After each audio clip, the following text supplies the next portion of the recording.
Yeah, so we're going to do a credit Q&A, and we're going to just, you know, chit chat or whatever, do how we typically do. I kind of hate how this shows on Instagram, like when I'm streaming through my streaming platform. I hate that it doesn't do full screen, but you know, whatever. Whatever. It is not that serious. But how y'all doing tonight? I'm on 3 different lives, so you know, trying to let me put y'all down so I can read the comments. How y'all doing? All right, so you guys can ask any credit question that you would like, of course. And then it's just a few things that I want to share with you guys, talk about, and discuss. Hold on, I just realized something. All right. Yeah, so how y'all doing tonight? It's late.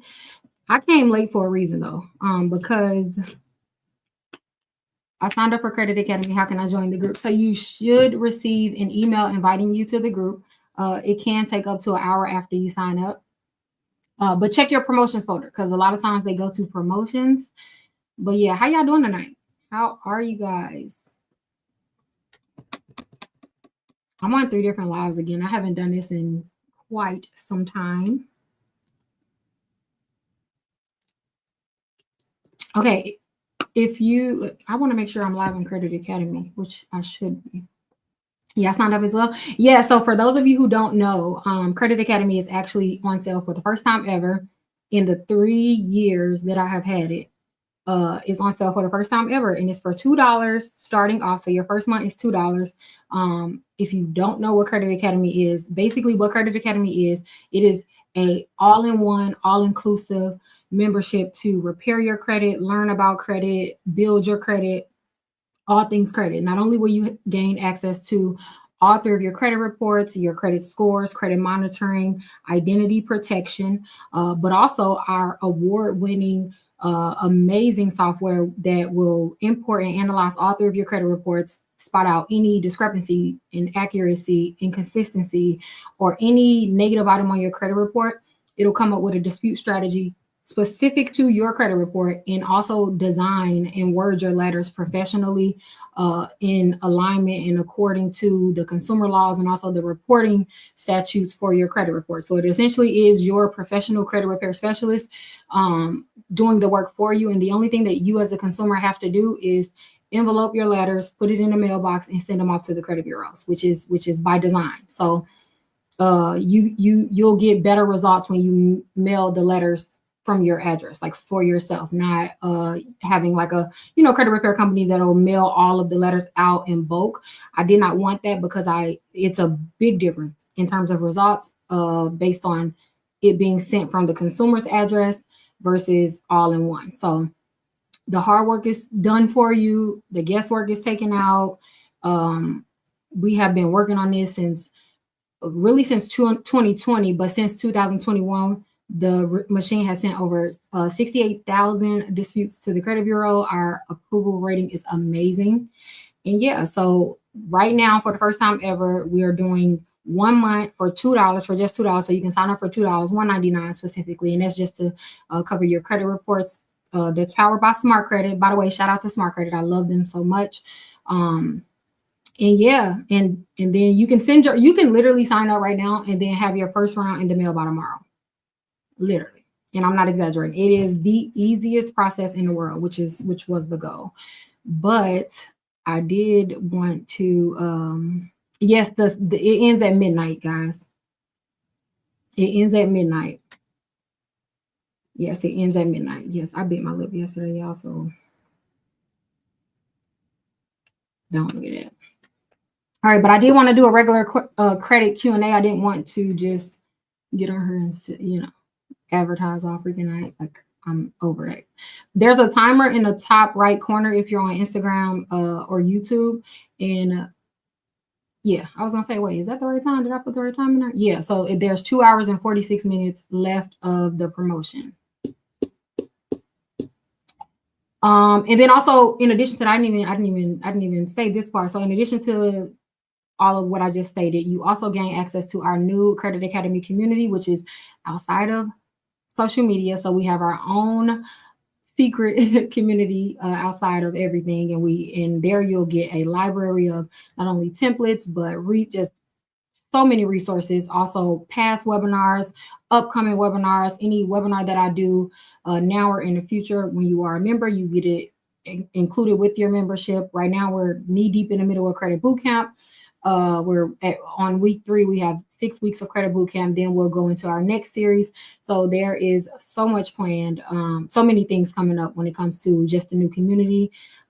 We have our own little neighborhood that we chat, resource library, resource replay center rather, and just all of that. So I'm super excited about everything Credit Academy. And again, this is the first and only time it's ever been on sale. And that's just because I was super excited about celebrating a new community that I've been trying to build for quite a while now, and that I've been working on or whatever. So I was super excited that I'm finally able to launch that. So in celebration of that, we're doing the $2 sign up sale for the first month. Even if you were a previous Credit Academy member, you can actually sign up and we'll honor the $2, I guess it's re-sign up at that point, to reestablish your account. So it is super cool. Like, I'm so excited about Credit Academy. It's literally everything that I've been working on. And the reason why I took a hiatus from social media, because I just needed to get on my zone for real.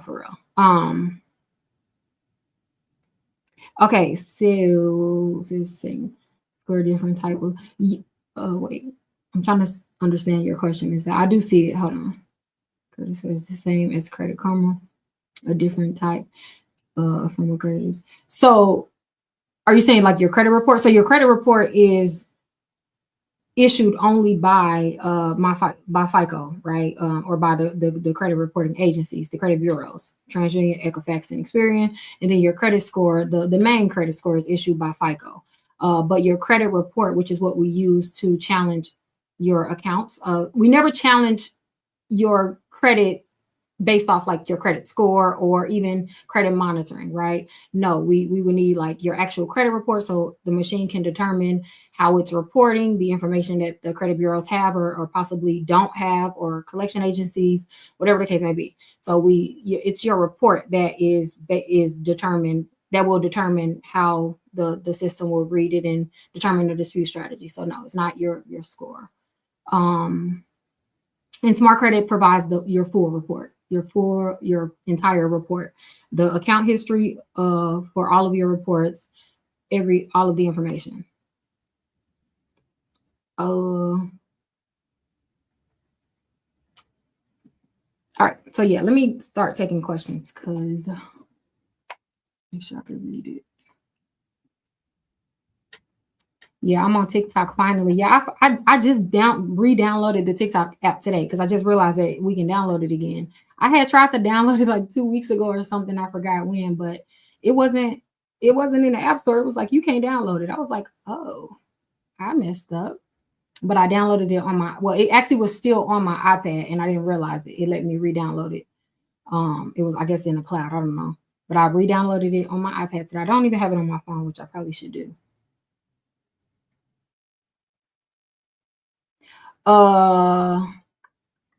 Did you download the app, Monique?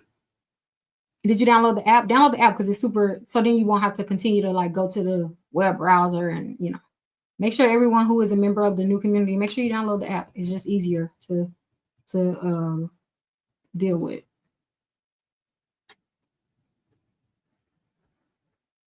I have an Ed Finance account as a negative report. It's new. I'm a graduate in May. Should I apply for deferred payments or forgiveness? Is it too late for them to remove it from my credit? I have an Ed Finance account as a negative. You said, so you're in school? Wait, you said I'm a graduate. Okay, so you recently just graduated and then your student loans are showing up as derogatory already? Oh, May was last year. I guess we're coming up on a year. Had it reported the 90-day late payment yet or something? Give me a little more information about it. I'm on YouTube and TikTok. I'm gonna keep going back and forth because I keep forgetting. Yeah, I'm a rookie again. I ain't did this in a while. I ain't did the multiple lives in a while. Where do you see your card details for the membership? Your card details? Like if you needed to change your card information. Oh yeah, it's through SmartCard. That's what you're asking. I'm like, wait, we don't have your card details. Yeah, yeah. So the portal is only for when you are creating your letters, disputing, and all of that. But Smart Credit handles the billing for security purposes, of course. And we don't see that. That is not even fed into our system. That nor your social or anything like that, because you have to get approved, obviously, like through the provider in order to do that. Which is better, Identity IQ? I cannot stand Identity IQ. I'm not the biggest fan of Identity IQ. I never have been. Are the points for Amex Gold in the debit card the same? Are you saying like they get added to the same? Any American Express card that offers points, it all gets added to the same bank, if that's what you're asking. I think that's what you're asking. Y'all was. I miss y'all too. Where do we get the app? It's not coming up. Circle. It should have, like when you're using your browser, it should have a little what you call it, like a little pop-up at the top of the screen, and it should tell you to download the app. But if not, when you sign into the community, in the bottom left corner, it says download the app. Download the app. It's linked inside of the community. Look on like the menu bar, you know, the little hamburger menu thing. Ain't that what they call it? Like the little 3 lines or whatever. Click that, and then you should see download the app. Does the disputed charge-offs if trying to remove paid charge-off? Does the dispute change if trying to remove paid charge-offs? What do you mean by does the dispute change? Yes, I have a new community. It's called Credit Academy, and it is exactly how it sounds. It's just a education platform that is all about credit. Basically what I do on here, but like in a more formal way. We also have it's like a Facebook group. If you are anyone in here who used to be in a Facebook group, like the Road to 750 Facebook group, is like that, but on steroids, like that times 10. It's literally what I've been trying to establish since Facebook kicked me off, which was freaking years ago.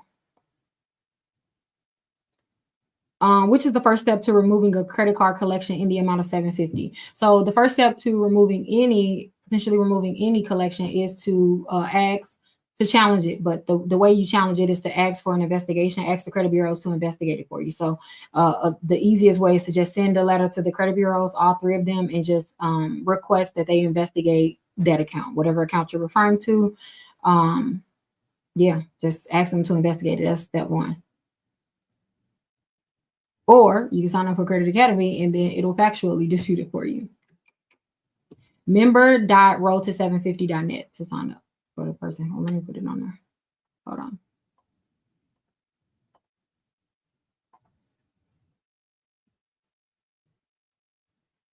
It's an amazingly beneficial community. Thank you. Yeah, the points that you make, the points that you gain when you spend on your American Express card, it all goes into the same bank. So it doesn't matter how many accounts that you have with American Express or how many different cards, they all are collected in the same bank. It's called membership reward points, MR points. If you have bad credit and want to repair, where should you start?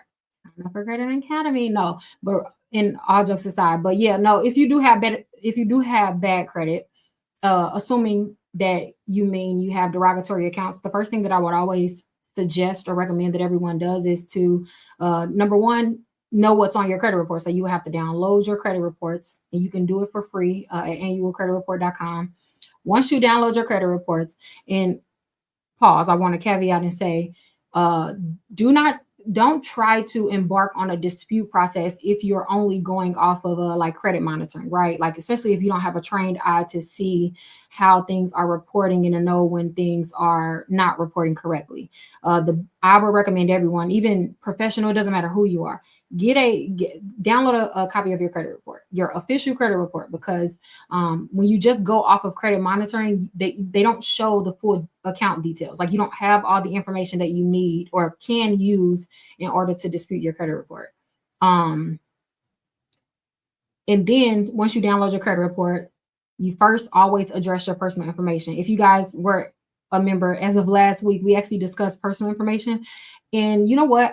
That was on my heart to talk about today. So I probably should get into that and how important that is and how often people ignore that part of their credit report. But it's literally like the reason why most people are not getting approved for credit cards.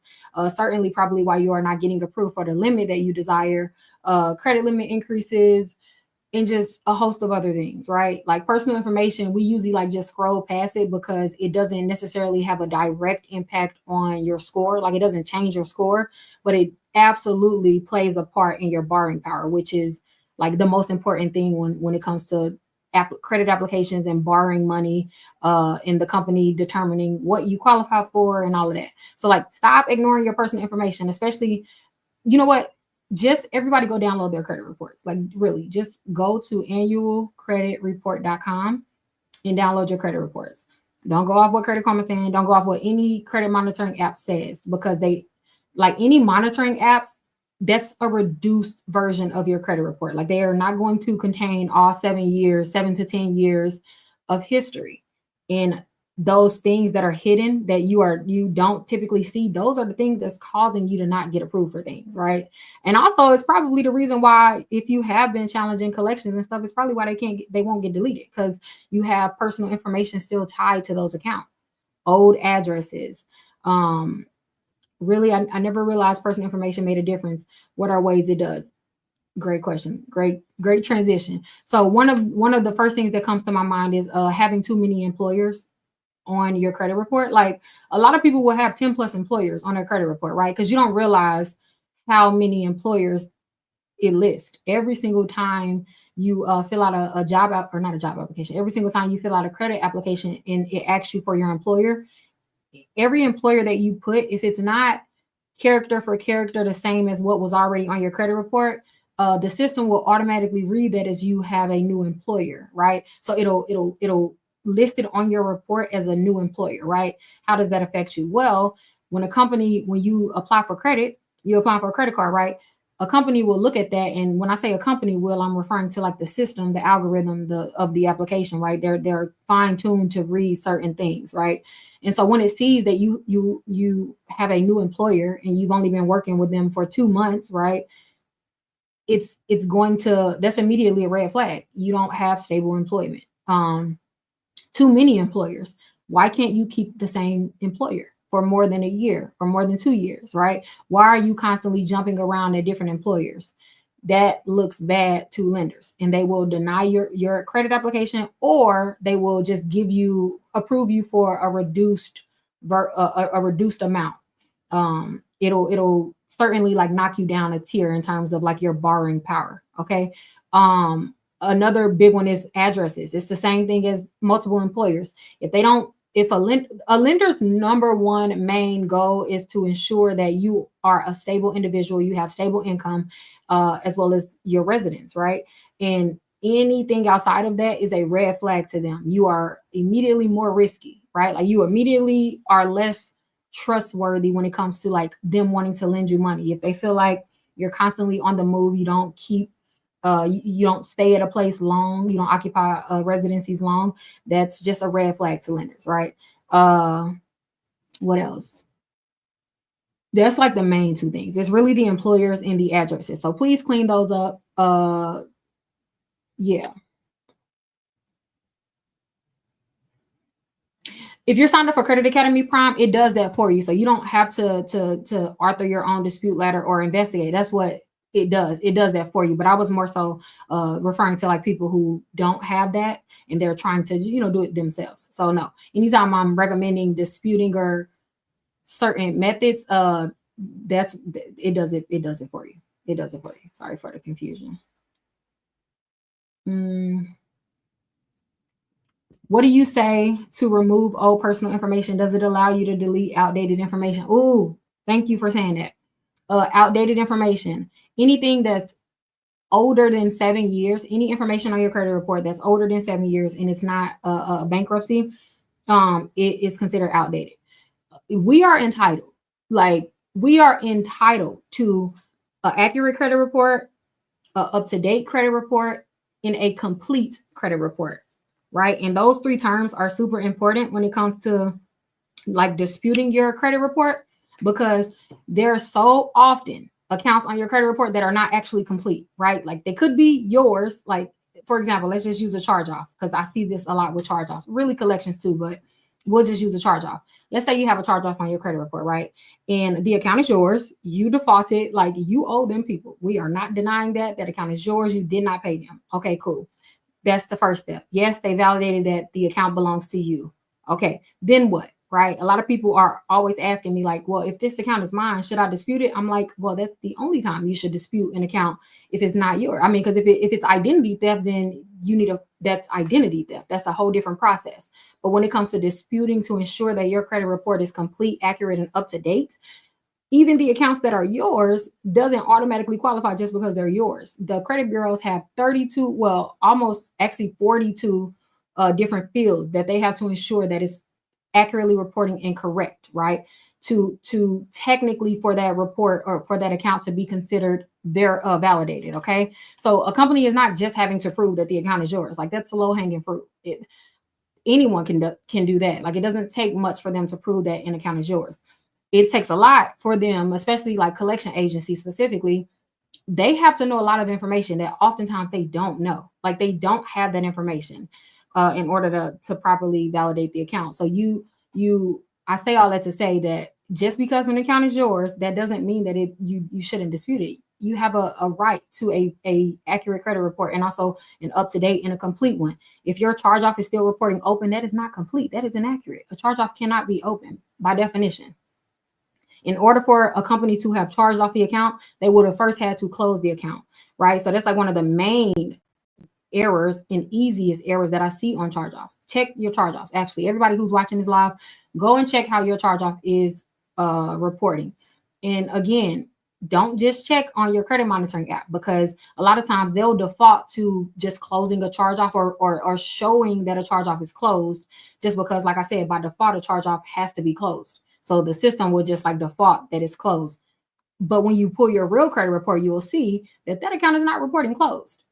Or you will see another freaking common thing that I typically see on collections is a collection reporting with a payment history. That is impossible, guys. A collection is not a trade line. You don't have a contract in place with the collection agency. Therefore, it's impossible to have a past due payment with a collection agency or a payment history at all. So a collection should never be reporting a past due balance. A collection should never be reporting a late payment. A collection should never be reporting a limit, a credit limit, or anything like that. Why? Because they are not they are not the original creditor. You never signed a contract with them. They cannot just adopt and take the reporting information that you have had with the original creditor and pose it as theirs. Then they're posing as a trade line. There's a reason why collections in trade lines, or AKA accounts, they're in two separate sections on your credit report, right? Your accounts, it will have a payment history. Like even when an account is charged off, you'll still see your past late payments and like all of that, right? That's because that's still with the original creditor. If they sell it to a collection agency, that collection agency cannot say, hey, they're past due. How are they past due when the due date was never established with you? You don't have a contract in place, therefore a due date was never established, therefore you cannot be late, right? A collection account is by default or by default a derogatory account. So I'm not saying that it can't affect your credit. No. I'm simply saying that if your collection is reporting a payment history, that means that it's affecting your payment percentage, right? It's affecting that as well as your credit utilization, like that portion. So it's literally having more effect than it should by posing as a trade line. That was a small rant, but I see that so often. You would be surprised. Also another one, I'm just thinking, they're just coming to my head now. So like a charge off, a lot of something that I see a lot as well is after an account was charged off, there'll be late payments reported after the charge off date. That is factually incorrect. That cannot happen. Once an account is charged off, that account is closed from further activity. Like a company can't, like once an account is charged off, a company can't even reopen that account. Like they literally can't even, if they wanted to, they couldn't even decide, like, let me just reopen this account and then allow you to continue. They can't do that. By definition, a charged off account is for tax purposes usually. So they write that off as a loss, right? And when they write that off, as a loss, they're writing it off on their taxes, and also showing that the account is completely closed. The door is closed, locked shut for any further activity. They've tried to retrieve the money from you, whatever the case may be, and they couldn't. So they're writing it off as a loss. They get a tax benefit from that. They can't then turn around and reopen that same account and collect payments or continue to like add interest after. Like, they cannot do that. That's illegal, right? So those are just some examples of how an account can be yours, but it's not actually accurate or not complete, or yeah. So like it's again almost 42 different fields. I'll say 32, and the reason why there's a difference is because there's about 10 of them that as the consumer we'll never be able to like check, because those are not on our physical credit reports or anything like that. So I'll just say 32 different things and fields that has to be correct in order for that account to be considered properly validated. So when you are disputing your credit report, if you are disputing something the wrong way, it doesn't matter how many letters you send. If you're not disputing the correct thing, then you throwing rocks at the wall. Like, you just hoping something stick. It doesn't work like that. Especially when it comes to like heavy accounts like charge-offs or collection accounts, especially the ones that belong to like debt buyers like LVMV, Midland Funding. There's a few others, but those are like the biggest ones, the most famous ones rather. Yeah. I don't even know what the question was. What if it's charged off and you still have the item that's charged off? So once it's charged off, then that's it. You couldn't even turn that item back in to them in hopes that they reduce the balance after that. Once it's done, it's done. Well, unless it's like a repossession. If it's a repossession, then you do have a chance afterwards to like, maybe not sell the car back to them, but give them the car back, and then they'll reduce the balance. But what was your question? You said, wait, what did you say? How do we get a charge off removed from Capital One Discover? So I'll let you know right now, Capital One will sue you. Depending on how much you owe them, Capital One are an extremely litigious company, so that they will take you to court for freaking $300. It's always best with Capital One to set up a payment arrangement, because number one, even when they do charge off that account, the only option that they'll ever do is sell it to a debt buyer. So not even a collection agency. They'll sell it to a debt buyer that their entire goal will be to take you to court, to try to either evoke a default judgment or just get you to pay them back, because Capital One be wanting their money. They be wanting their money. I'm not gonna hold you. What that mean? How do we get the replay for this? I didn't get an email about you going live. I'm signed up. Oh, so if you don't have your notifications on for the post, then it won't email you, but you probably got a notification inside the app. If not, go look at your notification settings, and then you'll just have to like put that you want to be notified, because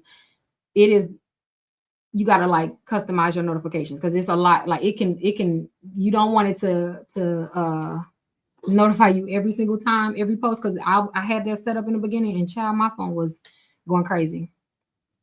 But I'm live on TikTok, YouTube, and stuff, so it's not. Actually, I'm live inside the group too. Never mind, ignore me. Yeah, they don't play. They don't. That's literally like their whole entire shtick. I want to chew my ice, but that sounds horrible on the mic.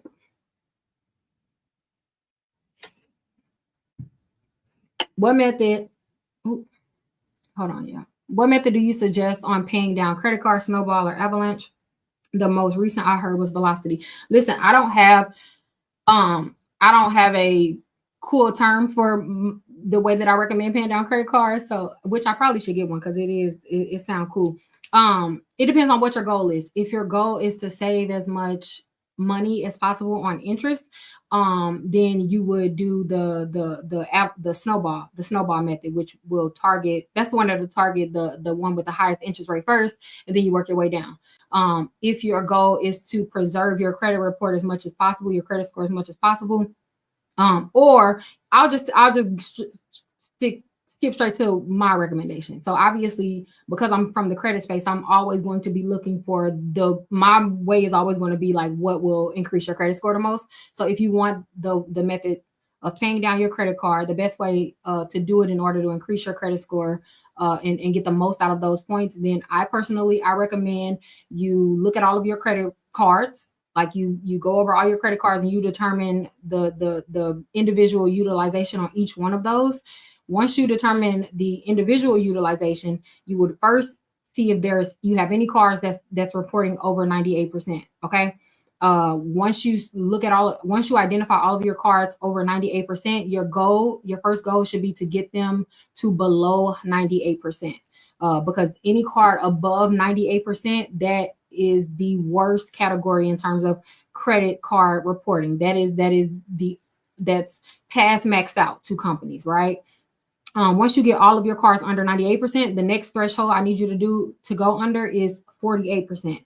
48% is an extremely important threshold because that's where most of the top companies anyway, will start to consider that card maxed out.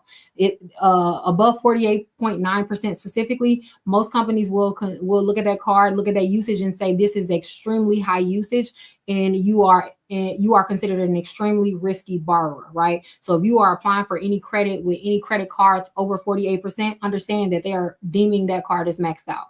So you will first get them under 98, and then your second step is to get all of your cards under 48%. Once you get all of your cards under 48%, then your next threshold is 28%. Why? Above 28% is the first step or percentage where your usage, your utilization will start to penalize you. Okay. So the industry standard of 30%, that is a falsehood. Like that literally is considered heavy usage, and you are considered irresponsible by lenders. So if you're applying with a credit card utilization at 30% or anything above 28%, your borrowing power is immediately affected, and you are not getting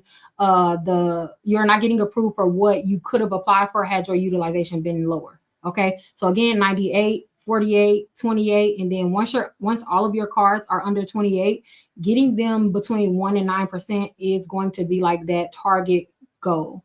That's where your credit report and your credit score, your borrowing power, all of that, it will immediately start to be maximized. So you'll immediately see a difference in your borrower worthiness, your approval, the things that you are getting approved for, and all of that. So I just like to stair step it down according to the thresholds based on how utilization works and how systems read those utilizations. So again, all of your cards, make sure that they're under 98, then 48, then 28, and then between 1% and 9%. That is the ultimate goal. And if you stair step them, because you can go from 98 to 1% and 9%, and you will see an increase in all of the above. But if you stair step them, how I just stated, then you're actually going to gain the most points as you possibly can with every step, with every threshold that you hit on the way down. You'll be able to gain more points than you would had you just went from 98% to 1% to 9%. So that's a way to maximize your credit points, your utilization points, in paying down your utilization. I want to think of a name for that though, because I don't there's no cool name, and I kind of like when people be like snowball, avalanche, and I'm just like I don't have a cool name. I just have a way. Help me think of a name. Yes, public records, bankruptcies, all of that. There's nothing on your credit report that you as a consumer cannot ensure that it's reporting accurate, complete, validated, and all of that. Like that's you as a consumer, that's your right to make sure that your credit. And I want to be clear. Hold on, because I realize it's people that may be new to like me, the way that I look at credit. Now, I'm not saying whether you sign up for Credit Academy or not. Let me be clear. I'm not saying that means that 100% of the things that you are getting disputed will be deleted. I'm absolutely not saying that, because that is not true. And I will be lying to your face if I said that. And anyone who tells you that, they are lying to your face. The only thing that anyone can do including yourself, is to make sure you are properly challenging the things to ensure that they are validated, following up properly, timing it, and all of that. That's the only thing. That's the only advantage that a professional will have over like a common consumer, which is why y'all know I always say you don't even have to hire a professional to repair your credit. Like I have multiple videos on YouTube that y'all can go and follow the videos, namely the how to repair my own credit. You can do it for free. So, and this is including with Credit Academy. You don't have to sign up for Credit Academy to repair your credit properly. Absolutely not. You don't. But yeah, not everything will be deleted. There will be some accounts that the company will 100% be able to validate. It just is what it is. There's going to be some accounts that you end up having to settle. You may have to get a pay to delete. Some accounts would do you better to just ask for a correction as opposed to a deletion, like student loans. Like those are my favorite type of accounts to, instead of trying to dispute them for deletion, to ask for the credit bureaus to just update certain things, challenging the payment history, challenging late payments in a way where it only is asking them to update it as opposed to deleting the account. Because you deleting that full account, getting rid of all of those years of credit history that it added to your credit report, is actually going to do you more harm than good. So yeah. Reverse tier debt payment method. See, I feel like that's too long. I need something cool like Snowball Avalanche.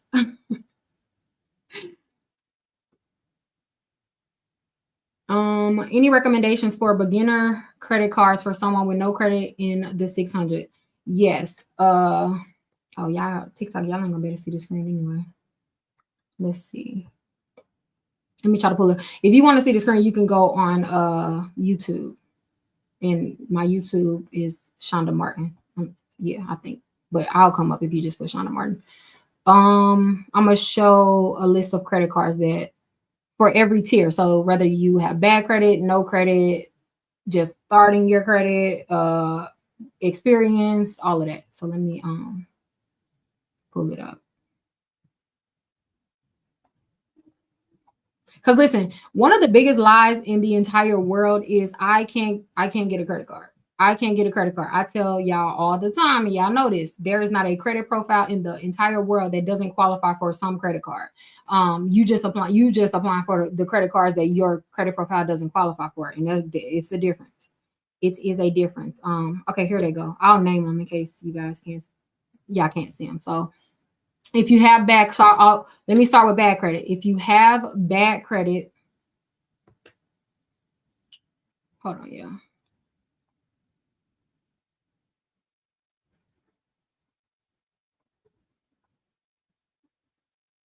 Holds on.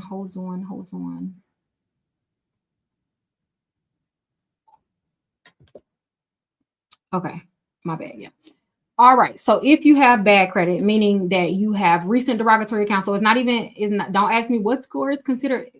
Listen, in real life, in how lenders view your credit report, your score doesn't matter. Your score only matters to consumers. So stop being confined by just credit scores. Your credit profile matters way more than your credit score ever will. So I won't say a specific score. Let me tell you what will count, what determines if you have bad credit or whatever the case may be. So these cards that I'm about to recite are for people with bad credit. Your credit is considered bad by lenders if you have had a recent derogatory account within the last 12 months, a recent charge off within the last 18 months, or recent late payments on your credit report within the last 12 to 18 months. If you have, like I already named it, collections charge offs or any derogatory account recent within the last 12 to 18 months, then your credit report is considered bad. And so in that case, you usually will not get approved for like traditional credit cards, like Capital Ones, the Discovers. Also, another way to tell is if you have ever applied for like the Capital One Platinum, the Discover It card, those are starter cards. So if you are denied for those, that means that there is something on your credit profile that is red flagging your profile as bad. Okay, so that means that you need to have a card that is suitable and aligned with bad credit, and those are called subprime cards. Okay, so options are Premier Bank, Open Sky, Credit One Platinum, Fortiva MasterCard, Merrick Bank, Indigo MasterCard, Pedal One, the Pedal One card, Tomo credit card, Bank of America secured card, Milestone MasterCard, or Surge. If you go on YouTube, you'll be able to see, because I'm sharing the screen right now, so you can screenshot it or whatever. Those cards are subprime. There is nothing wrong with subprime cards. As you guys know, I myself even started with a subprime card when my credit scores were in the 400s, when I couldn't get approved for anything. I started with a subprime card. A subprime card is there only to get you to the next level. So it's not going to be a card that you need to keep for the rest of your life, or a card that you can ball out on. Like, that's not what a subprime card is for. A subprime card is literally there to just the only qualification is that it's above $200. It's at least $200 rather. And it reports to all 3 credit bureaus. That's the only thing you need, because what you need them to do is to help you establish revolving credit. Once you establish credit using a credit card, at least 9 months of it, then you're typically able to move up to the next level of, or the next tier of credit cards. Okay. So the next tier from subprime cards are starter cards. So starter cards are for those who have not built credit yet. Maybe a student or something like that, right? Like maybe you just turned 18, 19, or really the age doesn't matter. The point is, you either have a thin credit profile, or you just really have just never established credit, right? But you don't have bad credit, meaning you don't have recent derogatory accounts, you just don't have any credit. So then you can go to a starter card. And a starter card are Discover It, Capital One Platinum, the Pedal 2 Visa card, the City Secured card, Capital One Quicksilvers, Capital One Platinum Secured, the Chase Freedom Student Card. Any student card is considered a starter card. The Chime Credit Builder card. Yeah. Self also has a credit card as well. I meant to say, so subprime cards, they don't care about your credit score. So you literally can have a 300 credit score. You could be fresh out of bankruptcy. In fact, if you are fresh out of bankruptcy, my advice is always to make sure that you immediately establish 2 credit cards, 2 revolving credit cards, and obviously use them responsibly and allow them to report, so that you can super surge and supercharge your credit building process, right? Yeah. So wait, y'all have that before I flip the page?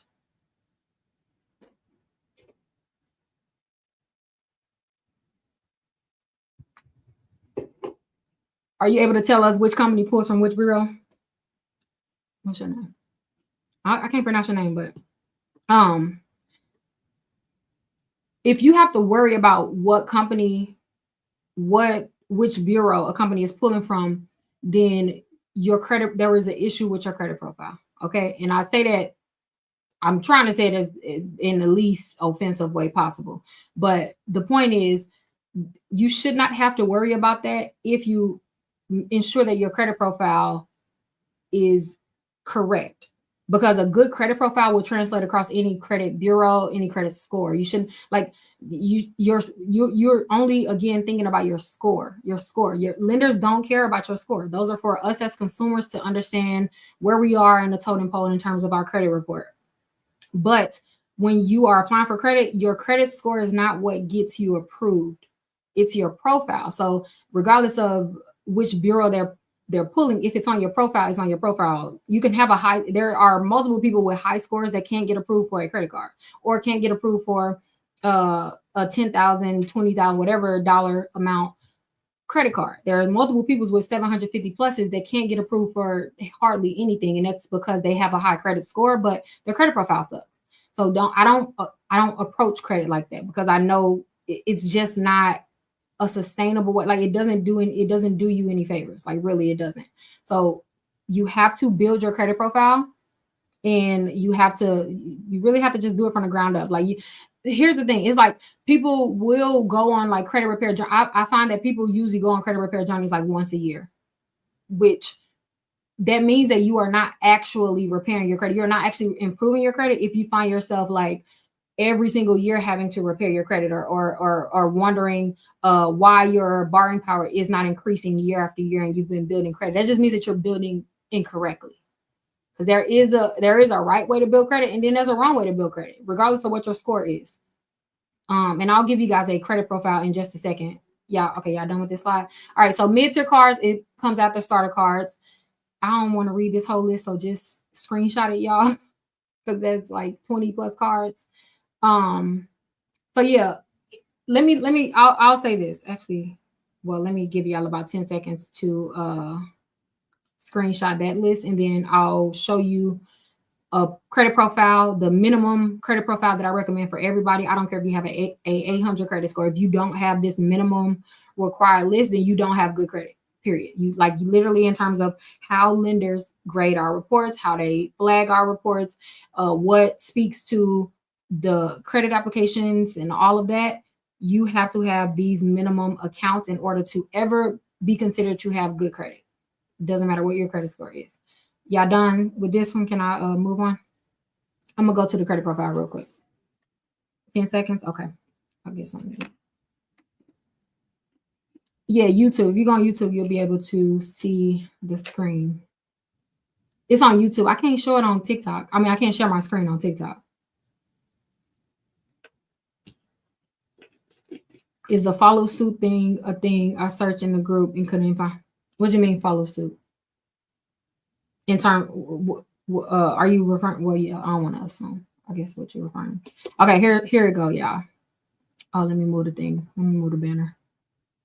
All right, so this is my recommended credit profile. If you're not new here, you already know what I'm about to say because I've been saying this same credit profile for years, and that's literally because it works. It just works, and I'm not a person that tries to reinvent the wheel. I don't do it. But what I would say is I guarantee, and this is a guarantee, I guarantee anybody that mirrors this credit profile and ensure that they align their credit profile with this list, I guarantee you will see a difference in not only your credit score, but also in your borrowing power. Meaning when you go and apply for a credit card, there will be a difference in the things that you are getting approved for, the amounts you are getting approved for, your terms that you are getting approved for. Also, there will be a difference in your credit score. And this is a profile that you can build on forever. Like this is what I consider the foundation. This is a foundation to any great credit score and credit profile. Okay. So what I recommend is whether you already haven't started building, rebuilding after bankruptcy, after bad credit, doesn't matter. Everyone should have this. So you should have at least 4 open primary accounts. Primary accounts are accounts that you were approved for. So they're not authorized user accounts. They're not co-owned accounts. They're not co-signed accounts. They are accounts that are only tied to your social security number, your name, your identity. Primary. Because primary accounts are what takes up about 90% of our borrowing power, right? Like even if you do have an authorized user account, that only counts for about 10% of your borrowing power. So there's no way to cheat your way to good credit. You literally have to build credit. Doesn't matter what anyone tells you, you have to build credit, okay? So have at least 4 primary accounts. Those 4 accounts, 2 of them needs to be credit cards, okay? So also, I meant to say, whenever we don't have at least 4 open primary accounts on our credit profile, then our credit score and our credit profile is automatically considered thin. So we are automatically considered an inexperienced borrower. It doesn't matter how long you've been building credit. It doesn't matter what your limits are on the accounts that you have. If you have under 4 open accounts at any point of your credit building journey, then your credit report is considered thin. Okay. So you want to immediately get outside of the thin credit profile marker, because that is the number one thing that'll keep you getting approved for less than $1,500 or less when it comes to credit cards. I'm just going to let you know, if you can't get approved for over $1,500, chances are you probably have a thin credit profile. Okay. So again, at least 4 open primary accounts. Of those 4 accounts, 2 of them needs to be primary credit cards. Okay. So the credit cards, the only qualifier for them is that they are credit cards. So they're revolving accounts. They report to all 3 credit bureaus. They are at least $200. So the limit needs to be at least $200. It does not matter what company it is. Your credit report does not favor a company that literally does not matter. The only qualifier is it's in your name. It is a primary, so it's in your name. It's at least $200, and they report to all 3 credit bureaus in order so that you can maximize like all of your reports, right? So make sure that of those 4 accounts, 2 of them is credit cards, right? Also, only one of the credit cards can be a retail card. So basically, of the 2 credit cards, make sure that if they're both not just traditional open bank cards, then you need to make sure that at least, excuse me, sorry, you need to make sure that at least one is. So don't just have a Victoria's Secret card and an Old Navy card. Like, no, you can have one retail card in the account, but at least one of them needs to be an open bank card, meaning that you can use it anywhere. It needs to have a Discover logo, a MasterCard logo, an Amex logo, a which one I'm missing? Yeah, whichever one I'm missing. It's a fourth one, but you need to be able to use it anywhere. Okay, so it can't be just tied to a specific company. And then the third account should be a long-term installment. Okay. If you have student loans, if you have a mortgage, if you have had an auto loan, then you already have a long-term installment. So you don't need to establish another one. Okay. So you already get a check if you have one of those accounts. And then the fourth account needs to be a short-term installment. This one is important. So outside of the 2 credit cards, the 1 long-term installment, then I would suggest that you open up a short-term installment. A short-term installment is any loan that is under 36 months. Like the original term length has to be under 36 months. Accounts that qualify are like personal loans. If you like a self account, a credit builder loan, like so many. The Affirm, like you know how the buy now pay later things, like the Affirm when it tells you that you can pay in like I think it's like 12 months or something like that. That counts. Furniture accounts, like if you finance furniture and they give you like 2 years to pay it off, that is considered a short-term installment. Yeah, so any loan under 36 months, that's all you need.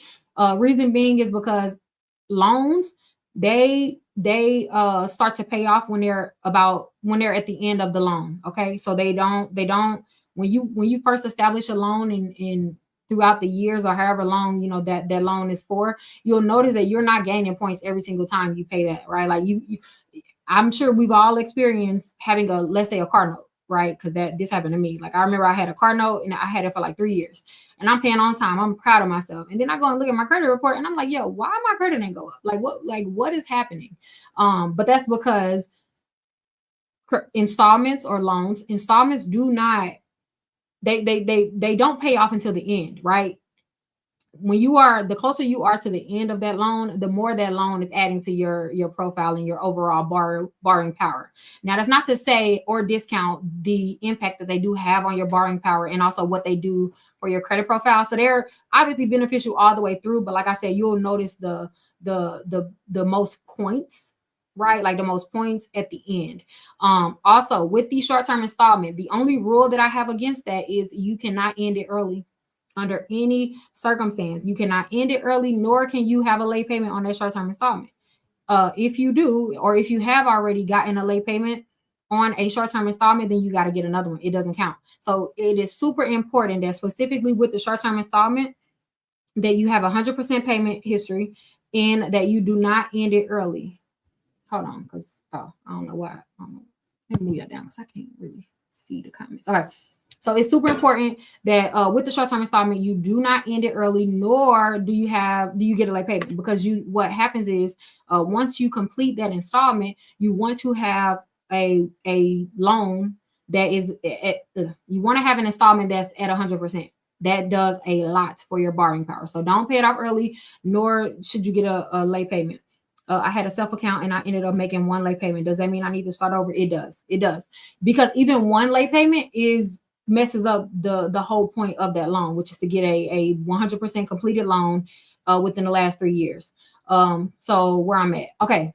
So again, have at least 4 open accounts, 2 of them being credit cards, 1 long-term installment, 1 short-term installment. And then the only other thing that you need to do is to ensure that your utilization that you're reporting monthly is between 1% and 9%. And this is for people who want to increase their score as much as they can and as fast as they can. This is the fastest, most efficient way to build credit. In doing so, you will 1,000%. Like there's no if, ands, or buts. This is just based on how our credit reports are allotted, how the points are allotted, and how our credit scores work. So literally, it doesn't matter if you have collections, charge-offs, bankruptcy, literally does not matter. In fact, if you do have bad credit, if you do have derogatory accounts, your best decision will be to mirror this credit profile, and then you'll start to be building credit, building positive credit that can supersede the bad credit that you have from the past. Because the only way to get from bad credit to good credit is to build credit. You can't repair your way to good credit. Y'all know I always say that you cannot repair your way to good credit. You could repair your way to a derogatory free credit profile, but that doesn't mean you have good credit. Just because you don't have derogatory accounts, just because you don't have collections, just because you don't have charge-offs, that doesn't mean that you have good credit. That's not what establishes good credit. The only thing that establishes good credit is good credit history. And the only way to build good credit history is to build credit in your name. You can't piggyback off people's credit profiles forever. Like that only will take you so far. Again, our borrowing power is 90% primary accounts and 10% AU accounts. So you can go from bad credit to great credit by never, ever, ever getting on anyone else's account. Like you don't need an AU account. If you have a family member that's responsible and they allow you to get on them, then cool. Like whatever. However, even outside of that, you have to build your own credit because you still don't have good credit just because they have good credit. Even if you are married individuals, because I see this a lot with couples. They'll have one spouse building credit and then the other spouse just piggybacking off all of the accounts. Everyone has their own social security number. Everyone has their own credit profile. Doesn't matter how long you've been with someone, each person needs to establish their own credit profile. Like that, no ifs, ands, or buts. And it has to be based on primary accounts. Okay. Again, do that, and then you will see a difference. A bonus point if you are in pursuit of a home, because I do this specifically with the people that I walk through to home ownership. That short-term installment or any installment on your credit report that's at least 91% paid off, so there's only 9% remaining in that loan, you'll get a boost on all of your installment-based scores. So like your mortgage scores, your auto loan score, you'll get a boost. That's like the easiest way to get a boost. Yeah. So that's the easiest way to build your credit. Anyone who does that, you will see a difference in your borrowing power. Yeah, and that's just it. I have a CC with a furniture company, and now the furniture store closed down and reported to my score is closed. So yeah, that's just a closed account. So do you have other accounts on your credit report? It's just a closed account. So unless they reported like late payments, but if they just closed it, they just closed it. Every installment will come to a close. Every installment has an end date. All right, hold on. Let me. Oh, my mouse. I thought my mouse was dead for a minute. Hold up. All right, let me see. How long is a short-term installment? 36 months or less. 36 months or less. A long-term installment is above 36 months. So student loans, auto loans,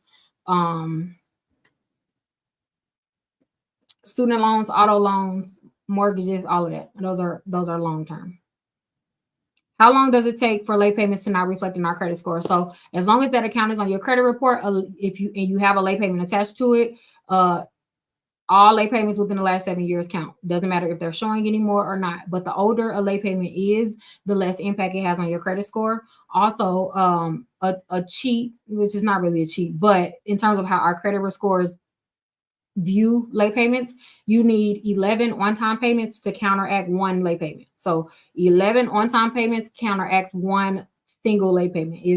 One late payment is that serious, but you do need 11 on-time payments within the same category. So if the late payment is on a credit card, then 11 on-time payments within the credit card category will counteract the impact that one late payment did to your borrowing power. Also, another way is a completed installment. So like how I was telling you guys, the short-term installment, making sure that you completed at 100%. 100% completed installments. 100% completed installment counteracts or counts for up to 4 late payments. 4, even if it's a 24-month short-term installment. That 100%, it's important that it's 100%, which is why I recommended making sure that no late payments on that account. If you have a late payment on a short-term account, you need to establish another one. And do so every 3 years, even if you do already have the 100% payment. Like I repeatedly, maybe every 48 months, every 2 years, I make sure that I get a new short-term installment, usually like a self account. And I make sure that I have it reporting because it makes a difference in your borrowing power. But anyways, if you have late payments, having a 100% completed short-term installment, it will counteract up to 4 late payments, which is in any category, by the way. Like those are that powerful, which is why I love them. They're amazing for building credit and maintaining credit. Does your phone contract with leasing a phone for 36-month counts? It only counts if it's reporting to the credit bureaus. So most providers don't report to credit bureau. I don't typically, unless the account was defaulted, I don't typically see them on credit reports. But yeah, as long as if it reports, then it counts. So these are accounts that are on your credit report. If it's not on your credit report, then it doesn't count. I literally increased my credit from 436 to now 707. Close on a home just off your free info on YouTube. Shout out to you, Carla. I did listen. I'm telling you, I have you, and I still get comments to this day. You literally can repair your credit for free based on my YouTube videos. That's why I'm like, you don't have to pay anyone, myself included. You really don't. And here's the thing though, like even if you do pay somebody to repair your credit, the only thing that they can do is repair your credit. They can't build credit for you, and that's where the points come from. Right? Like you can't repair your way to good credit. You can't. I don't care how y'all know I started off. Well, maybe I don't know, but if you were in the Facebook group, you know, I started off with what, like 12 collections, 2 charge-offs. One of them was a repossession. What else I have? Child, it was, we were in the trenches. I just remember my credit scores were like 413, like 412, and 423.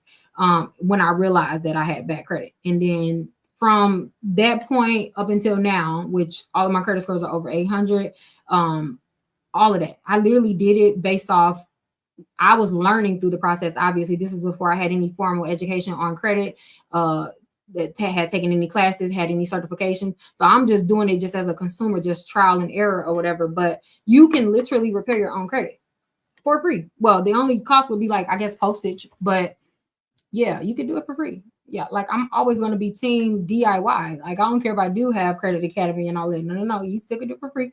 I want everybody to know that. Yes, I shout you out on my YouTube all the time. You do? I gotta follow you. Why can't I follow you from here? Okay, I'm gonna try to remember it. I shout you out on my YouTube channel all the time. I love to have you on. Yes, I would love to. I bought a TV through Walmart on a firm, and it's for 2 years. So I'm assuming that's a short term. Yeah, it will be a short term account as long as it's reporting to your credit report, which a firm typically does. So yes. Why?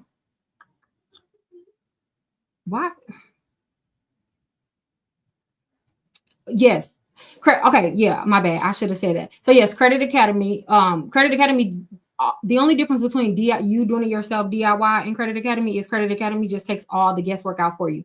It'll analyze your credit reports, determine if there are any inaccuracies, discrepancies. It'll look at all of your negative accounts to determine any disputes that could possibly be done.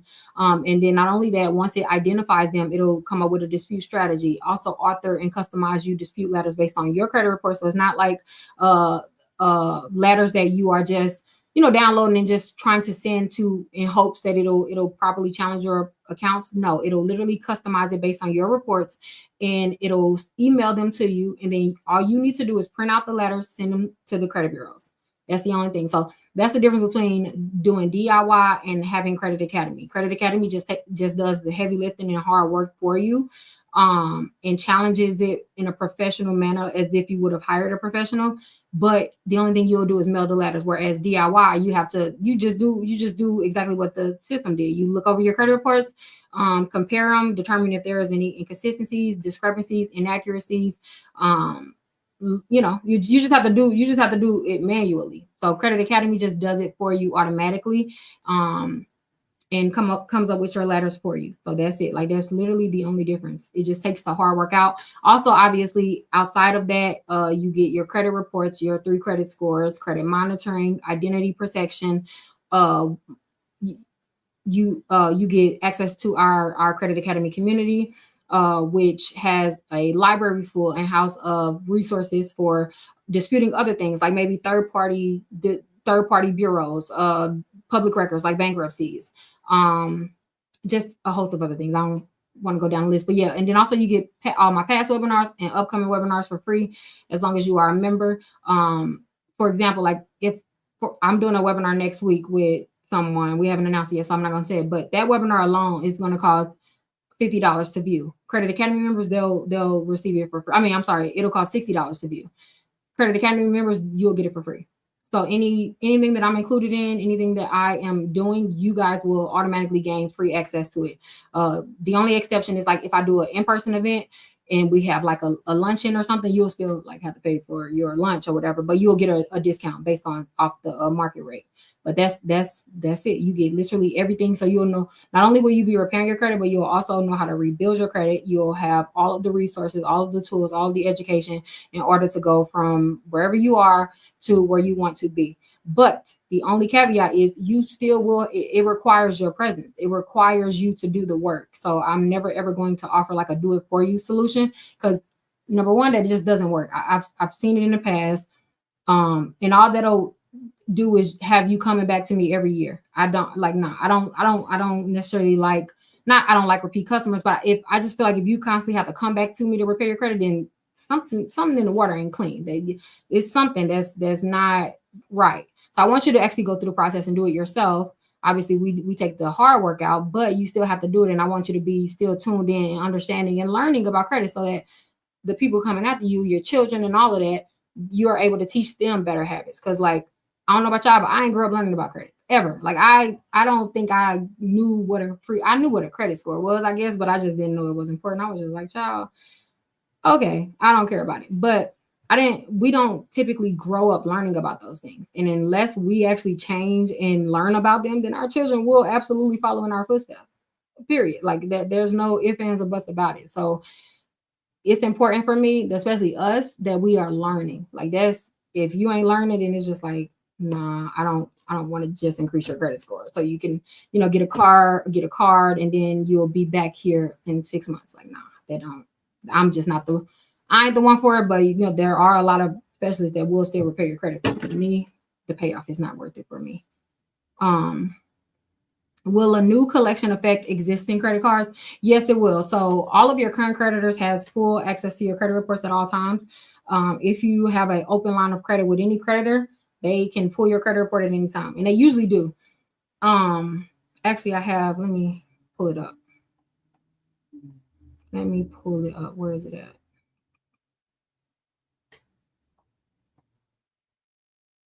Hold on.